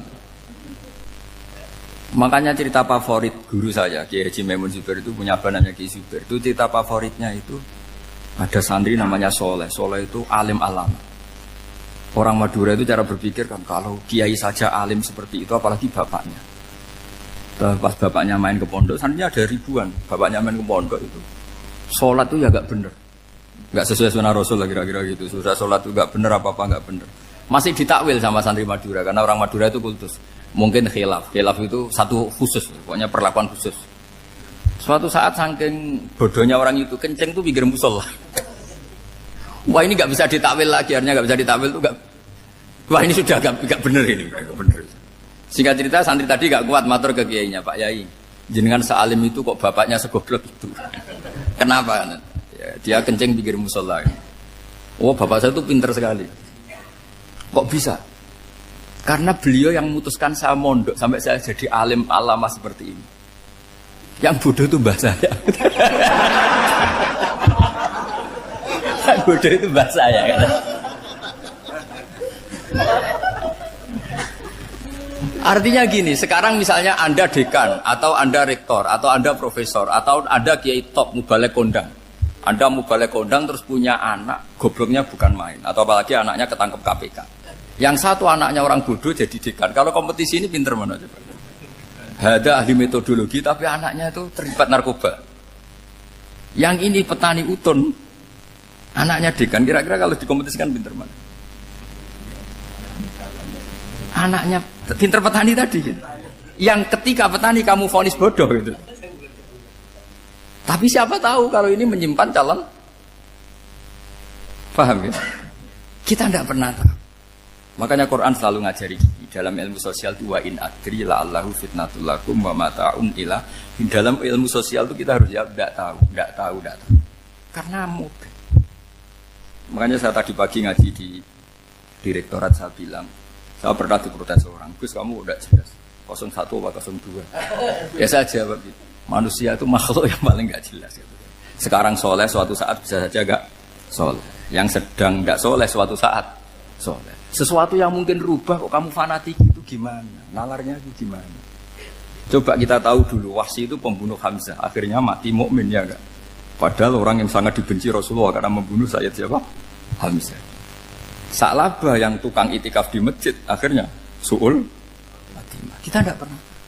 Nah kalau nggak pernah tahu ya tidak usah terlalu fanatik biasa saja. Kayak jenengan seneng saya itu ya saya tidak tahu sampai kapan ya. Saya seneng sampai kapan ya tidak tahu. Kayak suami istri. Pas nikah harmonis bulan madu sampai kapan bertanya. Yang jelas paling awet itu pasangan jelek itu pasti nggak awet. Makanya jadi guyonan. Pasangan itu jangan baik-baik gak awet. Kalau jelek itu awet. Ternyata maksudnya cantik sama ganteng. Itu suatu saat pasti jadi jelek. Yang jelek sama jelek pasti jelek terus. Makanya jadi guyonan. Kalau pasangan jelek itu awet katanya. Tapi kalau pasangan baik, ternyata baik wajahnya itu pasti gak awet. Suatu saat pasti jelek. Tapi yang jelek awet. Karena mulai dulu ya jelek sampai itu. Awet jeleknya maksudnya bukan. Ya jelas ya. Jadi saya mohon sekali ini ilmu. Sampai ndak urusan ini bukan urusan cocok ndak cocok tapi ilmu. Ilmu harus kita dengar bahwa syariatnya para nabi itu yang sifatnya furu'iyah, tidak usuliyah, tidak tauhid itu potensi rubah. Sehingga mengkaji nasah mansuh itu satu keharusan seorang ulama. Makanya setiap ada syariat nabi hal hadis syariah mu'abbadah amla, mansukha amla. Karena potensi itu tinggi. Kita tahu dulu semua nabi sholat menghadap apa? Baitul Maqdis. Era Rasulullah dipindah ke Ka'bah. Tapi kalau kamu katakan total Baitul Maqdis ya tidak juga. Nabi Ibrahim mulai dulu madhabnya ke Ka'bah. Tapi kalau Nabi Musa ke Baitul Maqdis. Terus kamu bilang ini 01, 02 ya memang syariat jadi sesuatu yang furu'iyah. Nah, kenapa ini furu'iyah? Jawabannya sederhana. Ketika seseorang menghadap Ka'bah itu menghadap batu apa menghadap Allah? Allah. Ketika menghadap Baitul Maqdis hakikatnya menghadap Allah apa menghadap Baitul Maqdis? Allah. Maka menghadap Ka'bah itu sebenarnya masalah furu'iyah. Yang masalah usuliyah adalah inni wajjahtu wajhiya lilladzi fataras samawati wal ardh. Yang permanen adalah menghadap Allah Subhanahu wa taala. Cuma secara prosedur syariatnya secara zahir menghadap Ka'bah. Maka potensi rubah karena ternyata itu furu'iyah. Untuk kiblatnya itu furu'iyah. Yang permanen adalah menghadap ke Allah Subhanahu wa taala. Ini penting ya. Jadi terus sekarang masih antar nabi apa di internal nabi? Ini sudah mau selesai waktunya, sudah habis ini. Internal. Ini sudah selesai ini sudah pas ini. Mohon Pak Amir. Oh. Jam ini sudah. Sampai mana tadi? Diteruskan apa enggak? Sudah ya, sudah kayaknya sudah. Biar kelihatan cerdas terus. Sekali pertemuan sudah pinter gitu. Berapa? Setengah jam sudah pinter. Yang internal Nabi apa antar Nabi? Internal ya, sudah sekarang ke internal. Kalau internal lebih banyak lagi contohnya. Yang masyhur tentu masalah Baitul Maqdis. Dulu Rasulullah pernah sholat menghadap Baitul Maqdis 16 bulan. Berapa? 16 bulan, kila 17. Pokoknya khilafnya hanya 16 dan 17. Kalau ada bilang 10 bulan berarti gak pernah ngaji khilafnya. Karena khilafnya itu hanya 17 sama 16. Akhirnya sama Allah diminta disuruh menghadap ke Ka'bah. Saya ulang lagi, itu tetap masalah antar nabi sebetulnya. Begini. Makom itu kalau dalam bahasa Arab bukan kuburan. Kalau di Indonesia kan makomnya Sunan Bonang itu kan kuburan. Kalau makom dalam bahasa Arab itu sesuatu yang pernah dipakai singgah, itu namanya apa? Makom. Lalu Rasulullah itu pertama di Medina itu madhep Baitul Maqdis itu 16 bulan. Orang Yahudi senangnya bukan main. Sampai mereka bilang gini, Muhammad tuh gaya-gaya nantok punya agama baru, tapi kiblatnya ikut kita. Baguslah anak itu katanya, masih tahu diri katanya. Bagus katanya itu masih tahu diri. Jadi senangnya bukan main orang Yahudi. Karena kiblatnya Muhammad sama dengan mereka. Ya tentu mereka jangkar Muhammad, bukan Sayyidina Muhammad atau Rasul Muhammad, karena mereka masih gak iman. Nabi itu ya agak tersiksa karena beliau secara gen turunan Nabi Ibrahim dan kiblatnya Ibrahim itu Ka'bah. Agak tersiksa tapi sami'na wa ata'na tetap madhab ke Baitul Maqdis berapa? 16 bulan. Suatu saat Nabi Muhammad itu disuruh madhab Ka'bah. Ini dengerin. Akhirnya madhab ke Ka'bah. Apa yang terjadi? Orang Yahudi komentar gini, Muhammad itu gimana? Dia di perantauan, rindu sama keluarganya. Terus rindunya itu diaplikasikan jadi perilaku agama. Jadi dia madhab Ka'bah dianggap kangen. Kayak saya kan orang Rembang. Rembang itu apanya Jogja? Timurnya apa-apanya? Enggak, Jakarta itu mana Jakarta itu? Barat sana ya. Ibaratnya saya orang Jakarta, terus merantau di Jogja. Dulu kiblatnya itu menghadap ke timur. Terus ketika madhab ke barat, kata sampean, wah itu padunya kangen apa? Keluarga. Itu kurang ajar orang Yahudi. Jadi orang Yahudi itu memang paling pinter bully. Makanya kalau sampean tukang bully itu ya agak-agak, ya enggak. Saya tidak ngomong agak ya, pokoknya agak-agak. Ya. Pinter bully orang Yahudi. Makanya nggak ada orang debat sepinter orang Yahudi. Yang bisa ngalahkan hanya Tuhan itu. Orang Yahudi yang bisa ngalahkan hanya Tuhan. Udah Sayyidina Ali orang paling terkenal cerdas. Itu kalau sama orang Yahudi itu pusing. Karena ya, apa logikanya itu? Saya beri sekian contoh. Ada orang Yahudi tanya gini, Muhammad, kalau kambing mati itu yang bunuh siapa? Ya Allah, mati langsung. Agama kamu itu aneh, Mak. Yang langsung sentuhan Allah haram, tapi yang lewat tangan-tangan jahil manusia malah halal. Harusnya itu yang halal kan orisinil, langsung Allah yang bunuh. Jadi uteknya itu aneh, dari cara berpikir itu aneh. Nah cara sampean ini kan, nak halal pangan kue. Tapi Nabi kan nggak boleh bertutur kata kasar gitu. Kalau yang jadi Nabi saya untalan ngono kan gitu. Tapi Nabi kan nggak boleh kasar. Jadi Nabi itu problem karena nggak boleh apa? Kasar. Kalau kita kan gampang, wis nak halal untalan kan selesai apa? Tapi Nabi nggak boleh kasar gitu. Jadi nggak Nabi, sampean itu kan enak. Mau keliru ya pantas, mau apa saja pantas. Karena kan nggak panutan. Kalau Nabi nggak bisa meluruskan kebenaran itu harus tetap sesuai akhlak. Ya jadi agak kerepotan. Makanya punya Umar alhamdulillah ada yang nggak perlu aturan itu.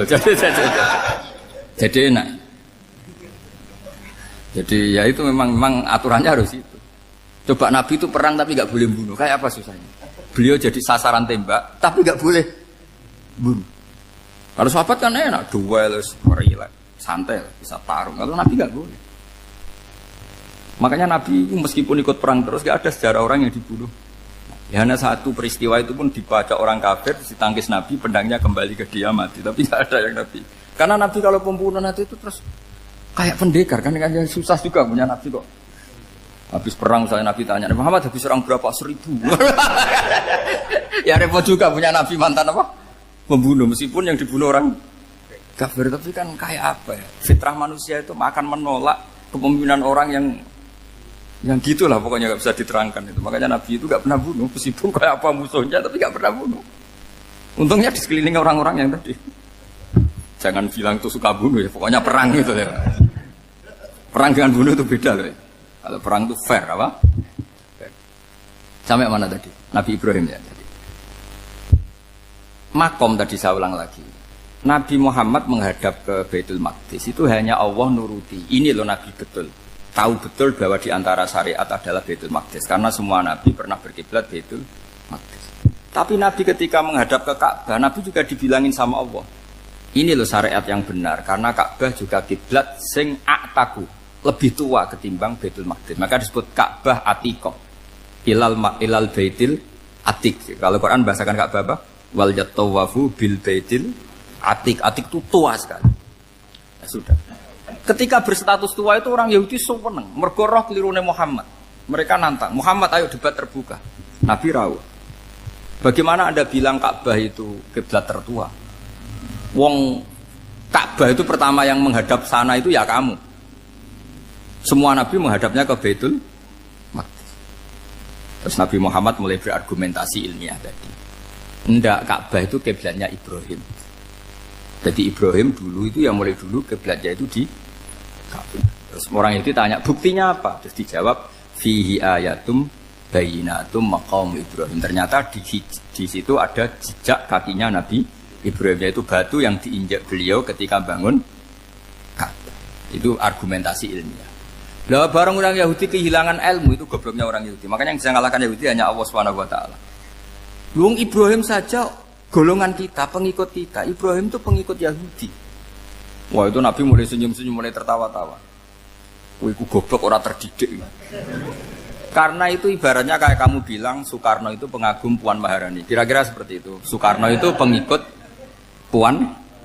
Karena Yahuda itu Yahuda bin Yakub bin Ishak bin Ibrahim. Saya ulang lagi ya, nasabnya Yahudi ya Pak. Yahuda bin Yakub bin Ishak bin Ibrahim. Jadi Ibrahim itu mbah keempat dari Yahuda. Tapi karena mereka kalah debat, Ibrahim itu pengikut Yahudi. Itu sama dengan bilang apa? Soekarno itu pengikut Puan Maharani. Itu kan jadi aneh. Atau Gus Dur pengikut Mbak Yeni, atau Basim Masari pengikut Mbak Yeni, itu kan aneh. Wah, akhirnya sama Allah diingatkan. Makanya ada ayat ha antum haula hajjatum fi ma lakum bi ilm falimatu hajuna fi ma laysa lakum bi ilm. Perjanjian debat ini semuanya harus ilmiah. Tapi kenapa perdebatan Anda malah ndak ilmiah? Karena orang Yahudi iftadohu, malu semua. Wah, semuanya Muhammad itu satu-satunya kekalahan orang Yahudi. Tapi ayat-ayat seperti ini itu enggak populer. Ayat ha antum haula'i hajastum fi ma lakum bi ilm falimatu hajuna fi ma laysa lakum bi. Jadi Islam, betapa hebatnya Islam. Kalau debat harus ilmiah. Dan Kanjeng Nabi menantang, ini perjanjian kita debat ini ilmiah. Kenapa sekarang jadi tidak ilmiah? Yaitu kamu mengatakan Ibrahim itu pengikut Yahudi, padahal Ibrahim dengan Yahudi itu dulu Ibrahim. Hanya Mat kalah, Mat. Tapi tetap ra Islam, tapi nah, makanya terus Ka'bah dibuktikan ketuaannya lewat apa? Fihi ayatum bayinatum maqamu Ibrahim. Itu bukan makam kuburan. Karena makamnya Nabi Ibrahim tetap Hebron, temudi Palestina. Kira-kira itu Palestina. Jare Israel yo ning Israel, mbah menang di. Jare ning Israel yo ning Israel, jare Palestina ning. Saya pernah ziarah ke sana di Hebron. Di makamnya Nabi siapa? Ibrahim. Jadi jelas ya. Jadi nasa mansur itu ketentuan yang dikehendaki Allah Subhanahu wa taala untuk menguji loyalitas manusia, menanggalkan semua akalnya. Makanya saya mohon sekali siapapun yang ngaji saya dimanapun, sekali-kali manusia itu harus menanggalkan akalnya. Sekali Anda pakai akal, maka Anda akan ingkar dengan nasa mansur. Nasa mansur itu hukum yang direvisi, yang dibatalkan. Makanya orang Yahudi lagi-lagi pinternya orang Yahudi. Merovokasi orang-orang yang Islamnya belum kuat, diprovokasi gini. Ungzuru ila Muhammadin tahayyara fi din yukhillu yawman wa yuharrimu ukhra. Lihat itu Muhammad, dia kebingungan cara beragama. Kadang bilang A, besok bilang B. Jadi nasa mansur dianggap satu bentuk kebingungan. Gak kurang ajar tadi.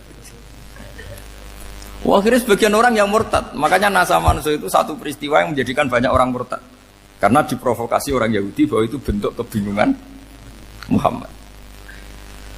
Akhirnya terus saya qulu sufaha minan nasi ma wallahum an qiblatimul lati kanu alaiha. Nah, kelirunya orang Yahudi adalah ternyata nasah mansukh yang dipilih Rasulullah itu semuanya ada di Taurat dan Injil. Termasuk di Taurat dan Injil disifati dan Nabi sholli ilal qiblatain, bahwa Nabi ini akan bersolat dengan dua kiblat.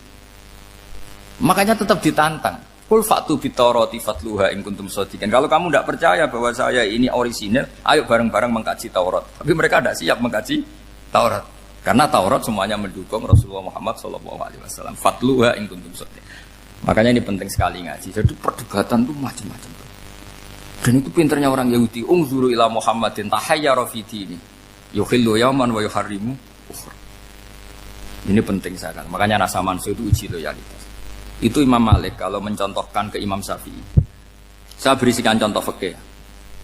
Ini saya melanggar waktu. Ini sudah berapa? Saya yang tidak mengesahkan diri saya. Ya misalnya ini ya, ini kertas bawa ya, ini kertas bawa. Terus ini tak kasih uang misalnya, uang 100.000.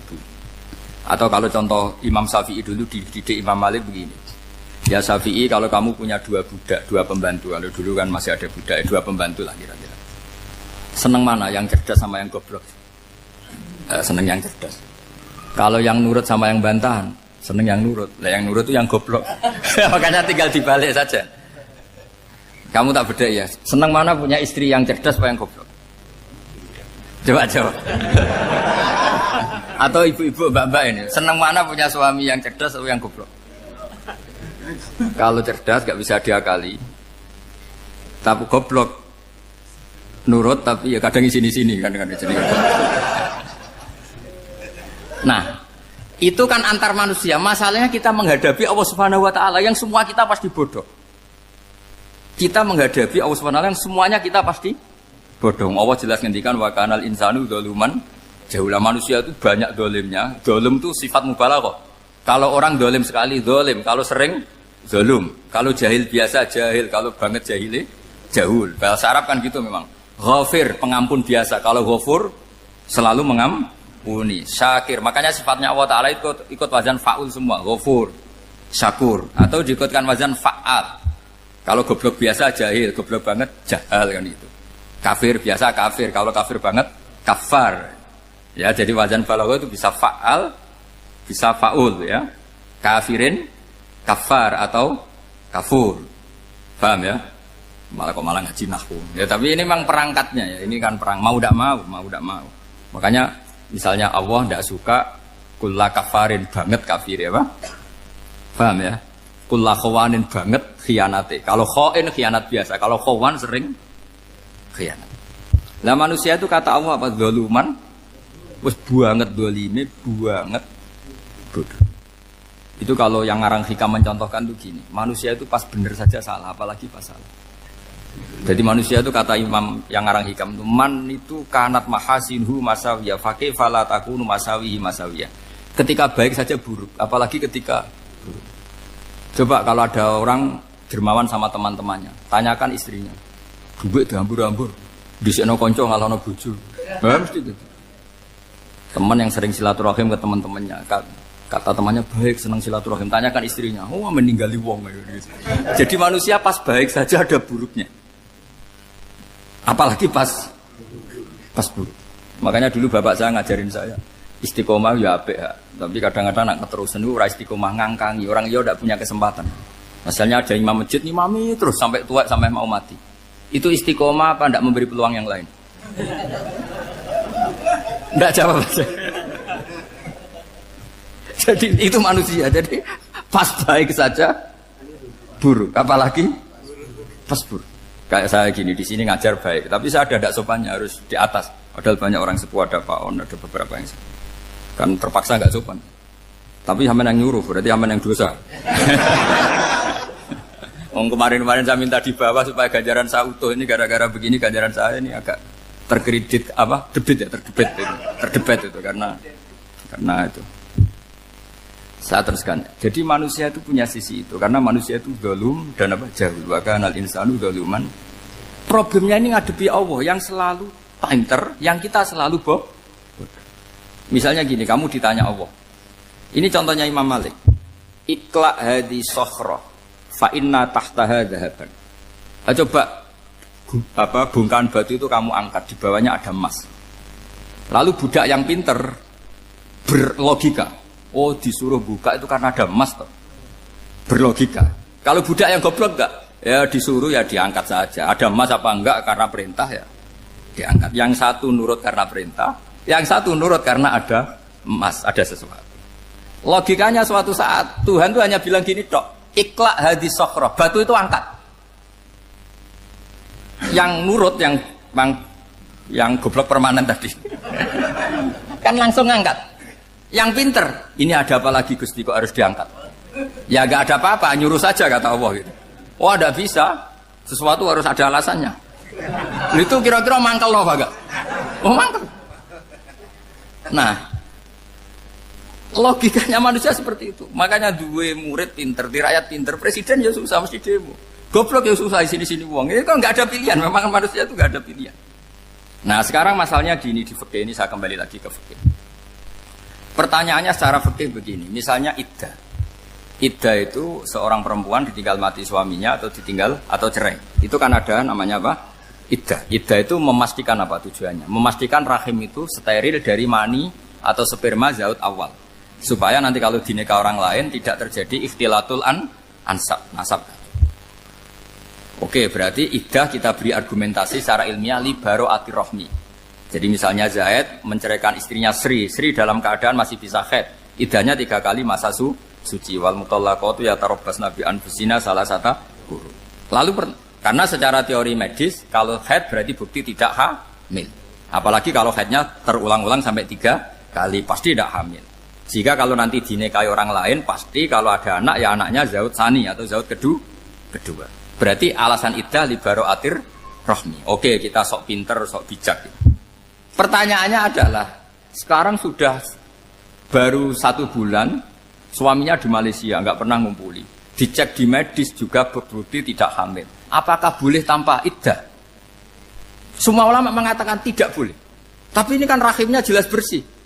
Ya karena iddah itu nuruti perintah pangeran, pokoknya tetap iddah. 3 kali masa suci. 3 kali masa suci atau masa haid. Itu ada perdebatan ulama. Tapi kan ini terbukti bersih, Gus. Meskipun terbukti bersih, kata Allah harus iddah 3 bulan atau berapa? Kira-kira 3 bulan, 4 bulan ya tetap harus iddah. Kowe milih mana? Sok pinter. Gusti, berhubung ini. Pangeran mbok terangno gitu. Berhubung. Jadi Tuhan apa mbok wari? Berhubung Gusti. Ini jelas steril dari sperma zaut awal. Enggak usah iddah, Gusti. Sama aja kamu disuruh majikan kamu ikhla hadis safra, berhubung nggak ada apa-apa, nggak usah ya.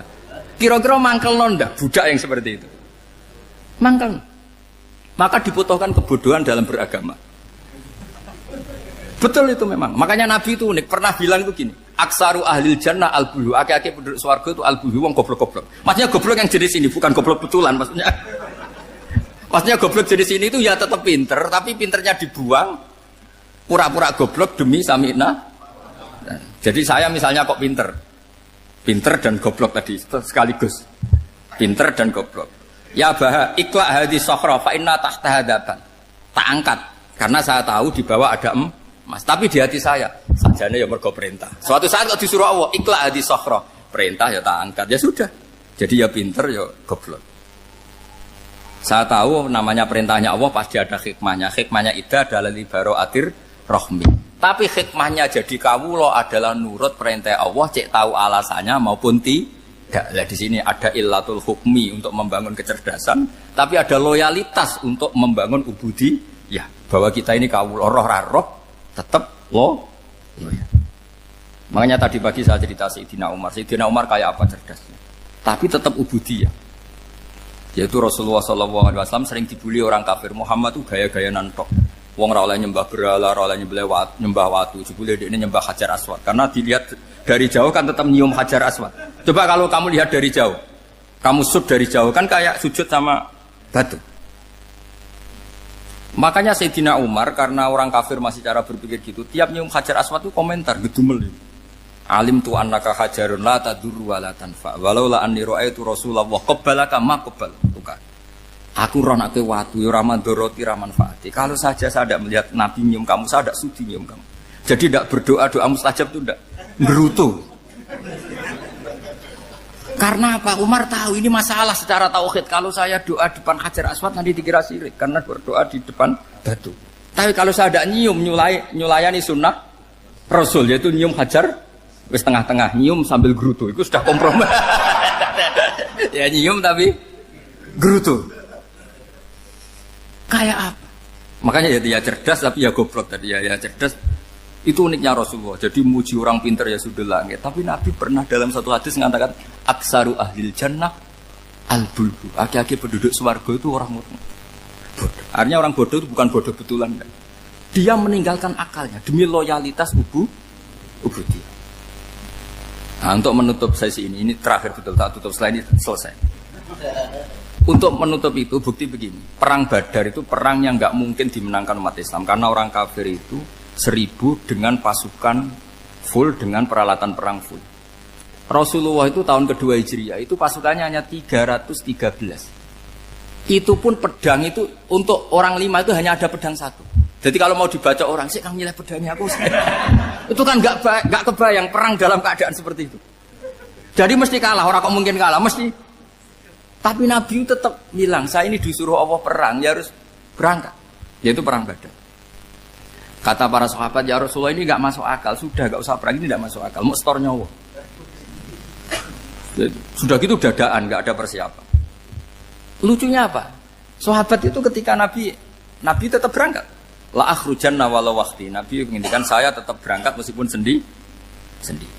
Setelah Nabi berangkat sekian meter, tuh sahabat ikut semua. Kata Nabi, lah kamu kok ikut? Ya ikut saja. Kata kamu mesti kalah. Ya anggap saja setor nyawa. Demi loyalitas pada jenengan. Itu makanya nggak ada periode sebaik periode sahabat. Tapi yang gerutunya jalan.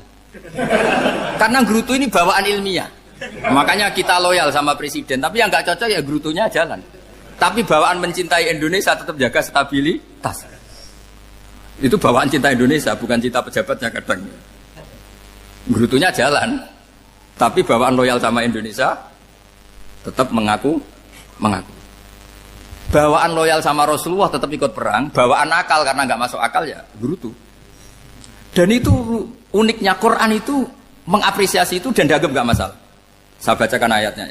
Kama akhrajaka rabbuka min baitika bil haqq wa inna fariqam minal mu'minina lakarihun yujadilunaka fil haqqi ba'dama tabayyana ka'annama yusaquna ilal mauti wa hum yanzurun. Peristiwa Badar ada peristiwa kamu itu keluar untuk perang. Sahabat kamu ngikuti, tapi mereka lakarihun, enggak senang sebetulnya. Karena enggak masuk akal. Ya gremeng tapi ya derek. Yujadilunaka fil haqq, mereka mendebat kamu dalam kebenaran. Jadi ya Rasulullah wong perang karuan kalah jenengan lakoni alasane nopo? Lah kok melok? Ya saya harus ikut jenengan Nabi. Itu unik. Kalau orang sekarang mana mau, kalau gak masuk akal gak mau melakukan. Coba misalnya istri kamu belajarnya dikurangi. Anggap saja petualangan latihan hidup di masa lalu. Gak mau. Padahal petualangan itu hal yang indah. Petualangan itu kan hal yang indah. Kan gak mau. Oh ngirit aja alasan.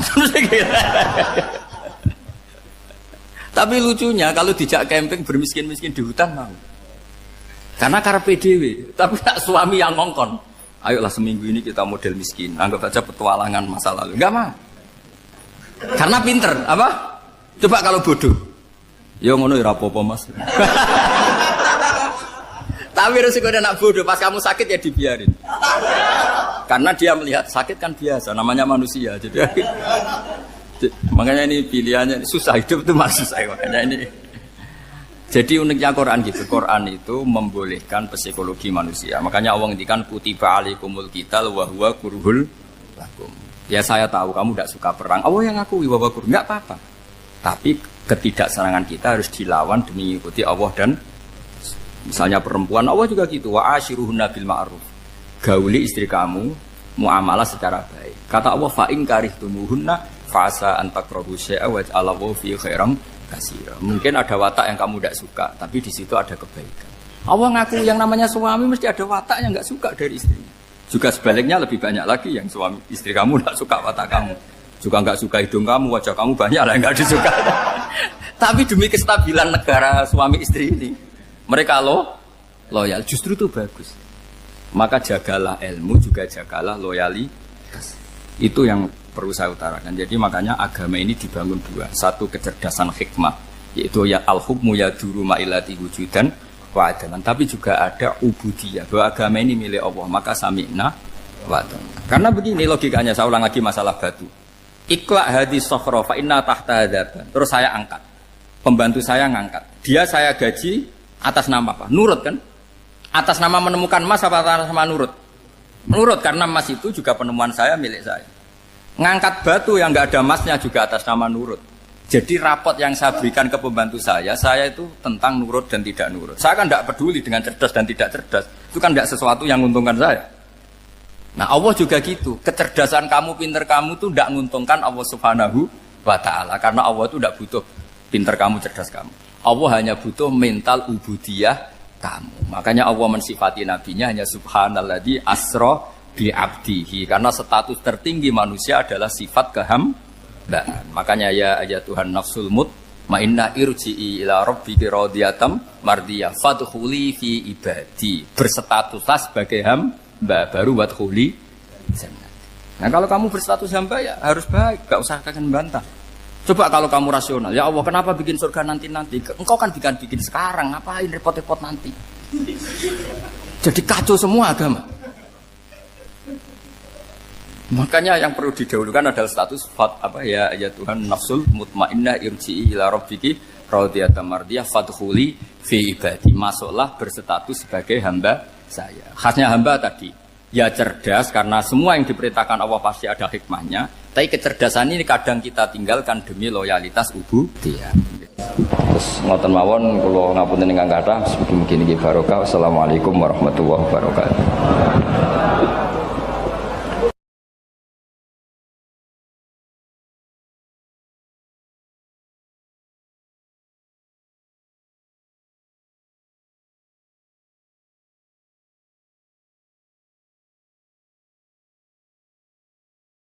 Ono bajingan kondang, gak tahu konangan. Atau koruptor paling gampang. Koruptor urung ketangkep KPK. Terus dicolong. Iku sing njupuk barang ning omahe terus darani maling. Padahal luwih maling koruptore. Dieling-eling nggih kula baleni malih iki pentinge ngaji ya. Dadi aja geman iktimat mbek barang sing ora wujud. Demokrasi itu tidak wujud. Hak asasi manusia ya tidak wujud. Ini tidak bisa Anda buat pegangan supaya nak ketemu Allah Subhanahu wa taala. Mergo barange ora wujud. Dadi kabeh ning donya iki liyane manusa udah sering maca tasbih, sering salat. Ya kowe ora roh. Kowe ora usah takok carane. Kados kowe iman nak gedang ana gizine, sego ana gizine. Kowe ora tau takok kan manggone endi carane piye. Dadi kabeh manuk, kabeh kewan malah maca tasbih. Sing ora jelas ya manusa niku separuh maca tasbih, separuh ora. Nak kabeh kewan maca tasbih. Kowe ora usah takok ora carane piye terus bahasane piye. Wong dikandani kok malah takok carane, iki malah lucu. Mulane terus dadi anekdot masyhur iku. Maksiat tetep maksiat, setan roh maksiat. Lah umume setan iku nek ana maksiat iku seneng kecuali sitok nyelingkuhi bojone setan. Wah, nek iku setan lah ngamuk. Dadi satu-satunya maksiat yang setan pun ndak seneng iku nyelingkuhi bojone setan. Iku Allah ya ora seneng, setan ora seneng. Iku satu-satunya contoh maksiat sing setan pun ndak seneng. Lah guyonan ngoten niku penting karena itu tadi. Hukum itu kalau nuruti pandangan manusia dawuh Imam Syafi'i iku ruwet. Mergo al-qaulu qaulu sahibil ya. Angger sing nyekel sawangane sing duwe. Dadi kados koruptor sing donyane akeh, duwe alpat macam-macam itu nek ana sing nyolong sepeda montore sawangane ya salah. Padahal ini dhewe hasil colong. Nah, tapi ke bener nyolong ya keliru, nyolong kok bener. Ya wis ngono agama wis ngoten niku. Lah mulane walillahi mulkus samawati wal ardh.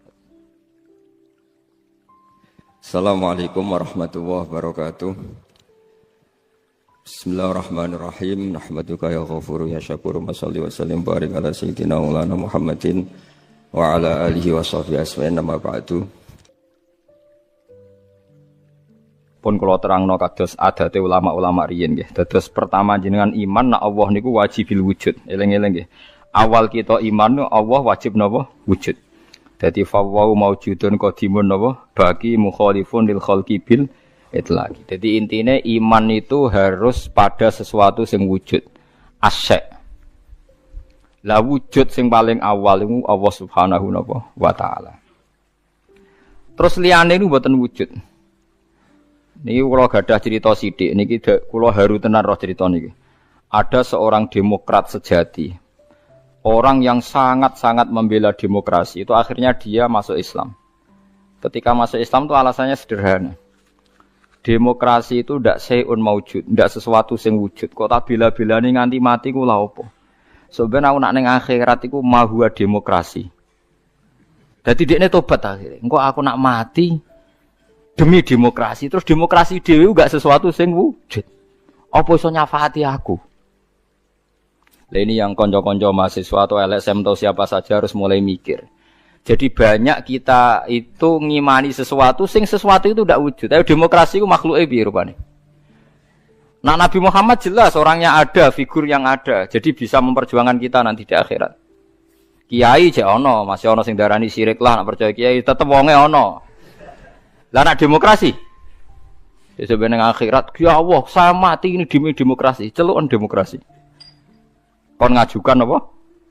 syafaat. Lah makanya ngendikane ulama-ulama, kula nerangno model ulama kuno mawon. Iman niku titenane sing bener sitok, iman mbek sesuatu sing wujud.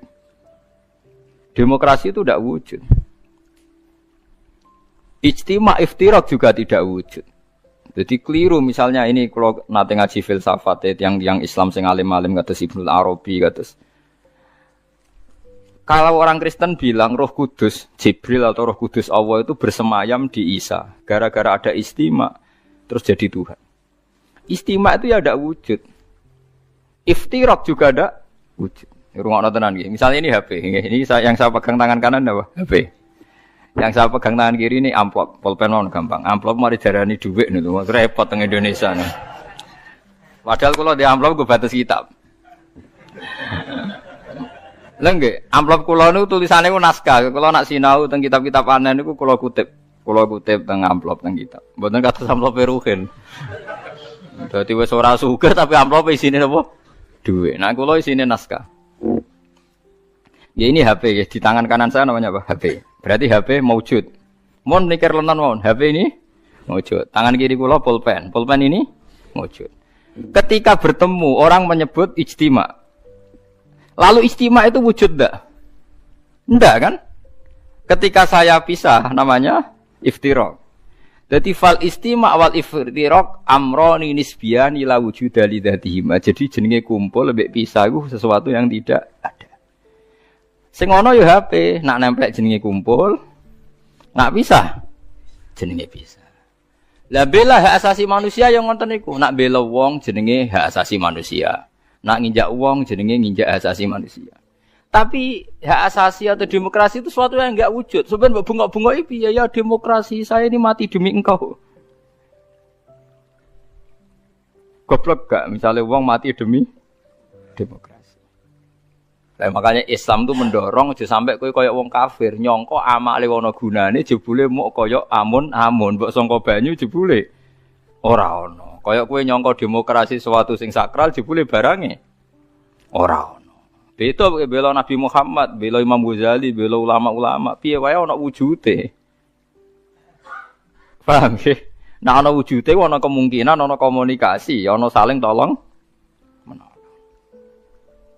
Atok wong mati demi nyari makan, sego ana wujude. Ya iku paling angel ning bab filsafat. Tapi manusia itu seneng ae tertipu mbek kasaro bim biki ati yahsabu dzamanu. Nah, jadi barang ra wujud disangka wujud. Wow, kados amun-amun disangka wujud. Jebule. Ndak wujud. Kula baleni malih iki. Kecuali begini, Anda bela demokrasi karena itu mbok anggap amal soleh yang disahkan Islam. Berarti kan bukan karena demokrasi, karena panduan Islam yang membenarkan ada di antara bentuk. Kalau berarti itu kalau begitu kan Anda dipandu oleh napa? Islam. Misalnya ada orang kecil ditindas majikannya, terus kamu bela orang kecil. Wah ini atas nama demokrasi tidak boleh. Tapi di hati kamu sebetulnya bela Islam, karena Islam menyuruh menolong yang lemah. Yang menolong yang lemah dalam konteks nasional misalnya dibahasakan demokrasi itu boleh. Tapi masalahnya juga nanti mungkin Rasulullah cemburu. Dadi yo sing apik ora jare aku tapi jare demokrasi. Lha iku yo repot meneh. Nah selama ini kasusnya begitu, semua kebaikan seakan-akan sumbernya dari demokrasi, tidak dari nopo Islam. Menolong orang lemah, demokrasi. Membela kaum minoritas, demokrasi. Menegakkan keadilan. Dan aku itu takokno Kanjeng Nabi. Jadi aku ora tau mbok sebut. Resiko lagi kan? Wes saiki semenjak ngaji ini kayak milih ndi? Milih dipandu demokrasi atau milih dipandu Kanjeng Nabi? Tenan wani. Nah, engko nang isen ngarepe wong akeh lho, masalahnya kan kurang gaul misal. Nah, mulane wong kudu mikir, adinu aqlun waladina liman la kelala. Terus sing wujud iku HP, sing wujud iku pulpen. Nak ditemplekno jenenge kumpul, nak dipisah jenenge bisa. Tapi pisah mbek kumpul barang sing ora wujud. Lah barang ra wujud saiki udah dimani orang mati demi demokrasi. Lalu demokrasi itu apa wujud? Mana ada orang tobat itu perkara ini. Nanti kalau saya di akhirat ditolong demokrasi kan tidak juga. Amalannya pun bener, iman yang kenjenengan be Allah, be Kanjeng Nabi pun bener. Mergi iman be barang sing napa wujud. Lalu kedua, Kalau Anda iman fungsinya makanan atau minuman atau makhluk selain Allah, niku bener wujud, tapi wujud yang berkesudahan. Makanya disalahkan juga sama Allah, wong barang berakhir berkesudahan kok mbok imani. Makanya namung iman be Allah Subhanahu wa taala mergo hayyum bak napa hayyum bak. Makanya Allah ngendikan wa tawakkal 'alal hayyil ladzi la yamut. Kena tawakal ya be zat sing ra iso mati. Karena kena percaya presiden mati. Percaya ya wujud tapi mati. Ya bingung barang presiden. Paham ya? Duit ya ilang. Wis mati sik malah sedurunge wis mati duit wis mati. Sing urip-urip kan kowe. Dadi duit pastine wis apik tengok-tengok wis mati. Paham ya? Lah wong kafir senengane dewa-dewa ana amal padahal hakikate kasarobi yahsabu dzamanu iki hebate Quran. Terus wong iku kudu mikir. Dadi yang kita bela-bela iku barang sing ora wujud. Demokratisasi itu ndak wujud. Kita harus bersambung, kita harus punya visi bersama. Sebab biasa uni-unine kowe ketoke saiki kowe jog ngaji kula niku mukmin. Mukmin niku pokoke nek cara Allah apik wis lakoni atas nama perintah Allah. Mergo iki demi barang sing wujud. Aja geman Allah ra mbok elok-elokno, mergo berarti kowe ngimani barang sing mboten wujud. Kalau saiki akhlak darani etika, kebaikan darani norma. Allah ora tau disebut. Kebaikan bersama, norma bersama. Saiki Allah iku silang. Wah, anggere barang apik jenenge etika, barang apik jenenge norma. Ora tau muni Allah ngajarkan ini Rasulullah. Suwe-suwe bahkan orang itu sampai bisa bayangkan tanpa agama karena merasa sudah bisa menemukan norma tanpa agama. Lucunya banyak santri yang ikut itu. Ya itu musibah. Musibah tenan niku. Iku berarti dekne imane koyo wong kafir. Kasarobi tasabu dzamanu napa? Ma hatta idza ja'u lam yajidu tenan ketika dibela-bela nanti di akhirat demokrasi itu udah ada. Sing ana Allah, Allah nyalahno kowe. Sing ana malaikat mungkar nakir, malaikat malik nyalahno kowe. Nah, makanya sekarang dilatih iman itu dimulai dari sesuatu yang bener-bener wujud. Liyane iku amrun nisbiyun, amrun apa? Nisbiyun to amrun i'tibariyun. Iku mau kal istima' wal iftira. Amun saya paham ya, terus etika, norma, demokratisasi tidak sesuatu yang wujud. Iku ahwal. Ahwal itu ora iso nulung kowe. Mulane syarat iso nulung sesuatu ini harus napa wujud. Lah setelah sama-sama wujud, sekarang makhluk itu ya wujud, tapi wujud yang bisa berkesudahan. Sehingga tidak bisa diimani. Paham gitu, terus niki sindirane pangeran. Terus nomor kalih, uang nak wis salah, iku koyok peteng sing tumpo-tumpo. Peteng tumpo-tumpo, niku ngeri banget. Kalau niku duwe cerita niki kisah nyata. Ada seorang bakul mie tenan. Nggih nate mondok ya santri, wis pokoke saleh lah, gak tau zina wong. Ya ora tau tenan. Niku cerita kula. Bener jenengan Gus, dolim itu mendorong kedzaliman. Kula ora wis soleh-soleh wong ning kutha iku ya melok dolim. Jadi ketika dulu Keramat Tungkak ditutup, pertama lokalisasi terbesar di Asia Tenggara ditutup itu Keramat Tungkak dulu. Sekarang jadi Islamic Center, dulu era Sutioso. Terus akhir-akhir ini ada Doli, era yang sekarang wali kota perempuan itu.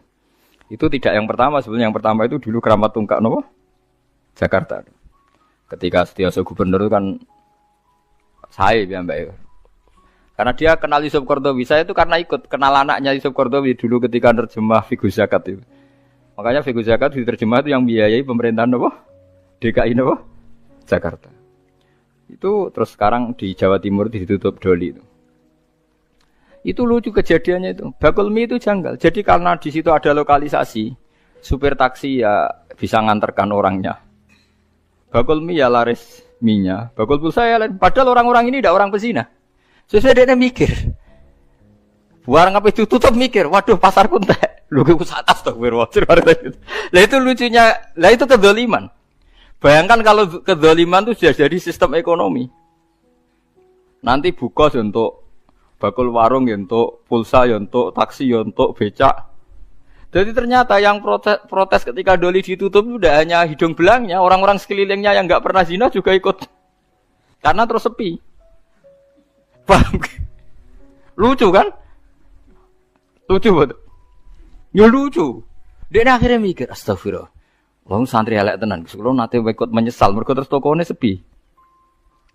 Lah zulumat tuh begitu. Kalau kadung dulumat pasti menarik dulumat-dulumat yang lain karena yang tidak ikut-ikut ya jadi ikut kan. Begitu juga sebaliknya kebaikan juga gitu. Misalnya Wali Songo tutup, wah itu travel pariwisata juga pusing, pebisnis Wali Songo juga pusing. Tukang parkir kawasan situ. Jadi andikan Indonesia itu pemerintahnya Wahabi, terus Wali Songo ditutup, itu yang protes juga mulai tukang parkir, bakul mie, warung dan sebagainya. Sama seperti nasibnya Doli. Artinya kebaikan yang membawa efek ekonomi, keburukan juga bawa efek. Masalahnya kalau tidak ada ulama, tidak ada yang menjelaskan, kebaikan atau keburukan ini sama-sama jalan. Nah, itu makanya ini pentingnya zakat, ya, pentingnya zakat. Andai kan tidak ada zakat itu habis kita. Kulo nu janji konco akrab kulo. Kulo nggih sering dikei dhuwit piyambake. Nate cerita kulo, Gus kulo niku tiang Lamongan, mergawe teng Jakarta. Jadi warung kulo warung Lamongan. Niku nak sing jajan mulai jam 4, jam isak niku tesih normal lah Gus. Kadang ibu-ibu ya normal. Tapi anggere mulai jam kalih dalu Gus. Wah niku jarang Gus wong normal. Wis kuwi agar husnudzon wong apik. Husnudzon piye lho Gus ngrayune ning ngarepku. Transaksine ning ngarepku. Meksa husnudzon iku ora iso. Dekne santri. Lah dhuwit niku ya tak go mesli adik kula sing mondok. Iku hukume piye Gus? Dadi jam 4 normal, tapi anggar jam 2 ke atas gak normal. Ya tak guyoni. Ya nek kowe pancen santri tenan jam 2 tutup. Wah pas rame Gus.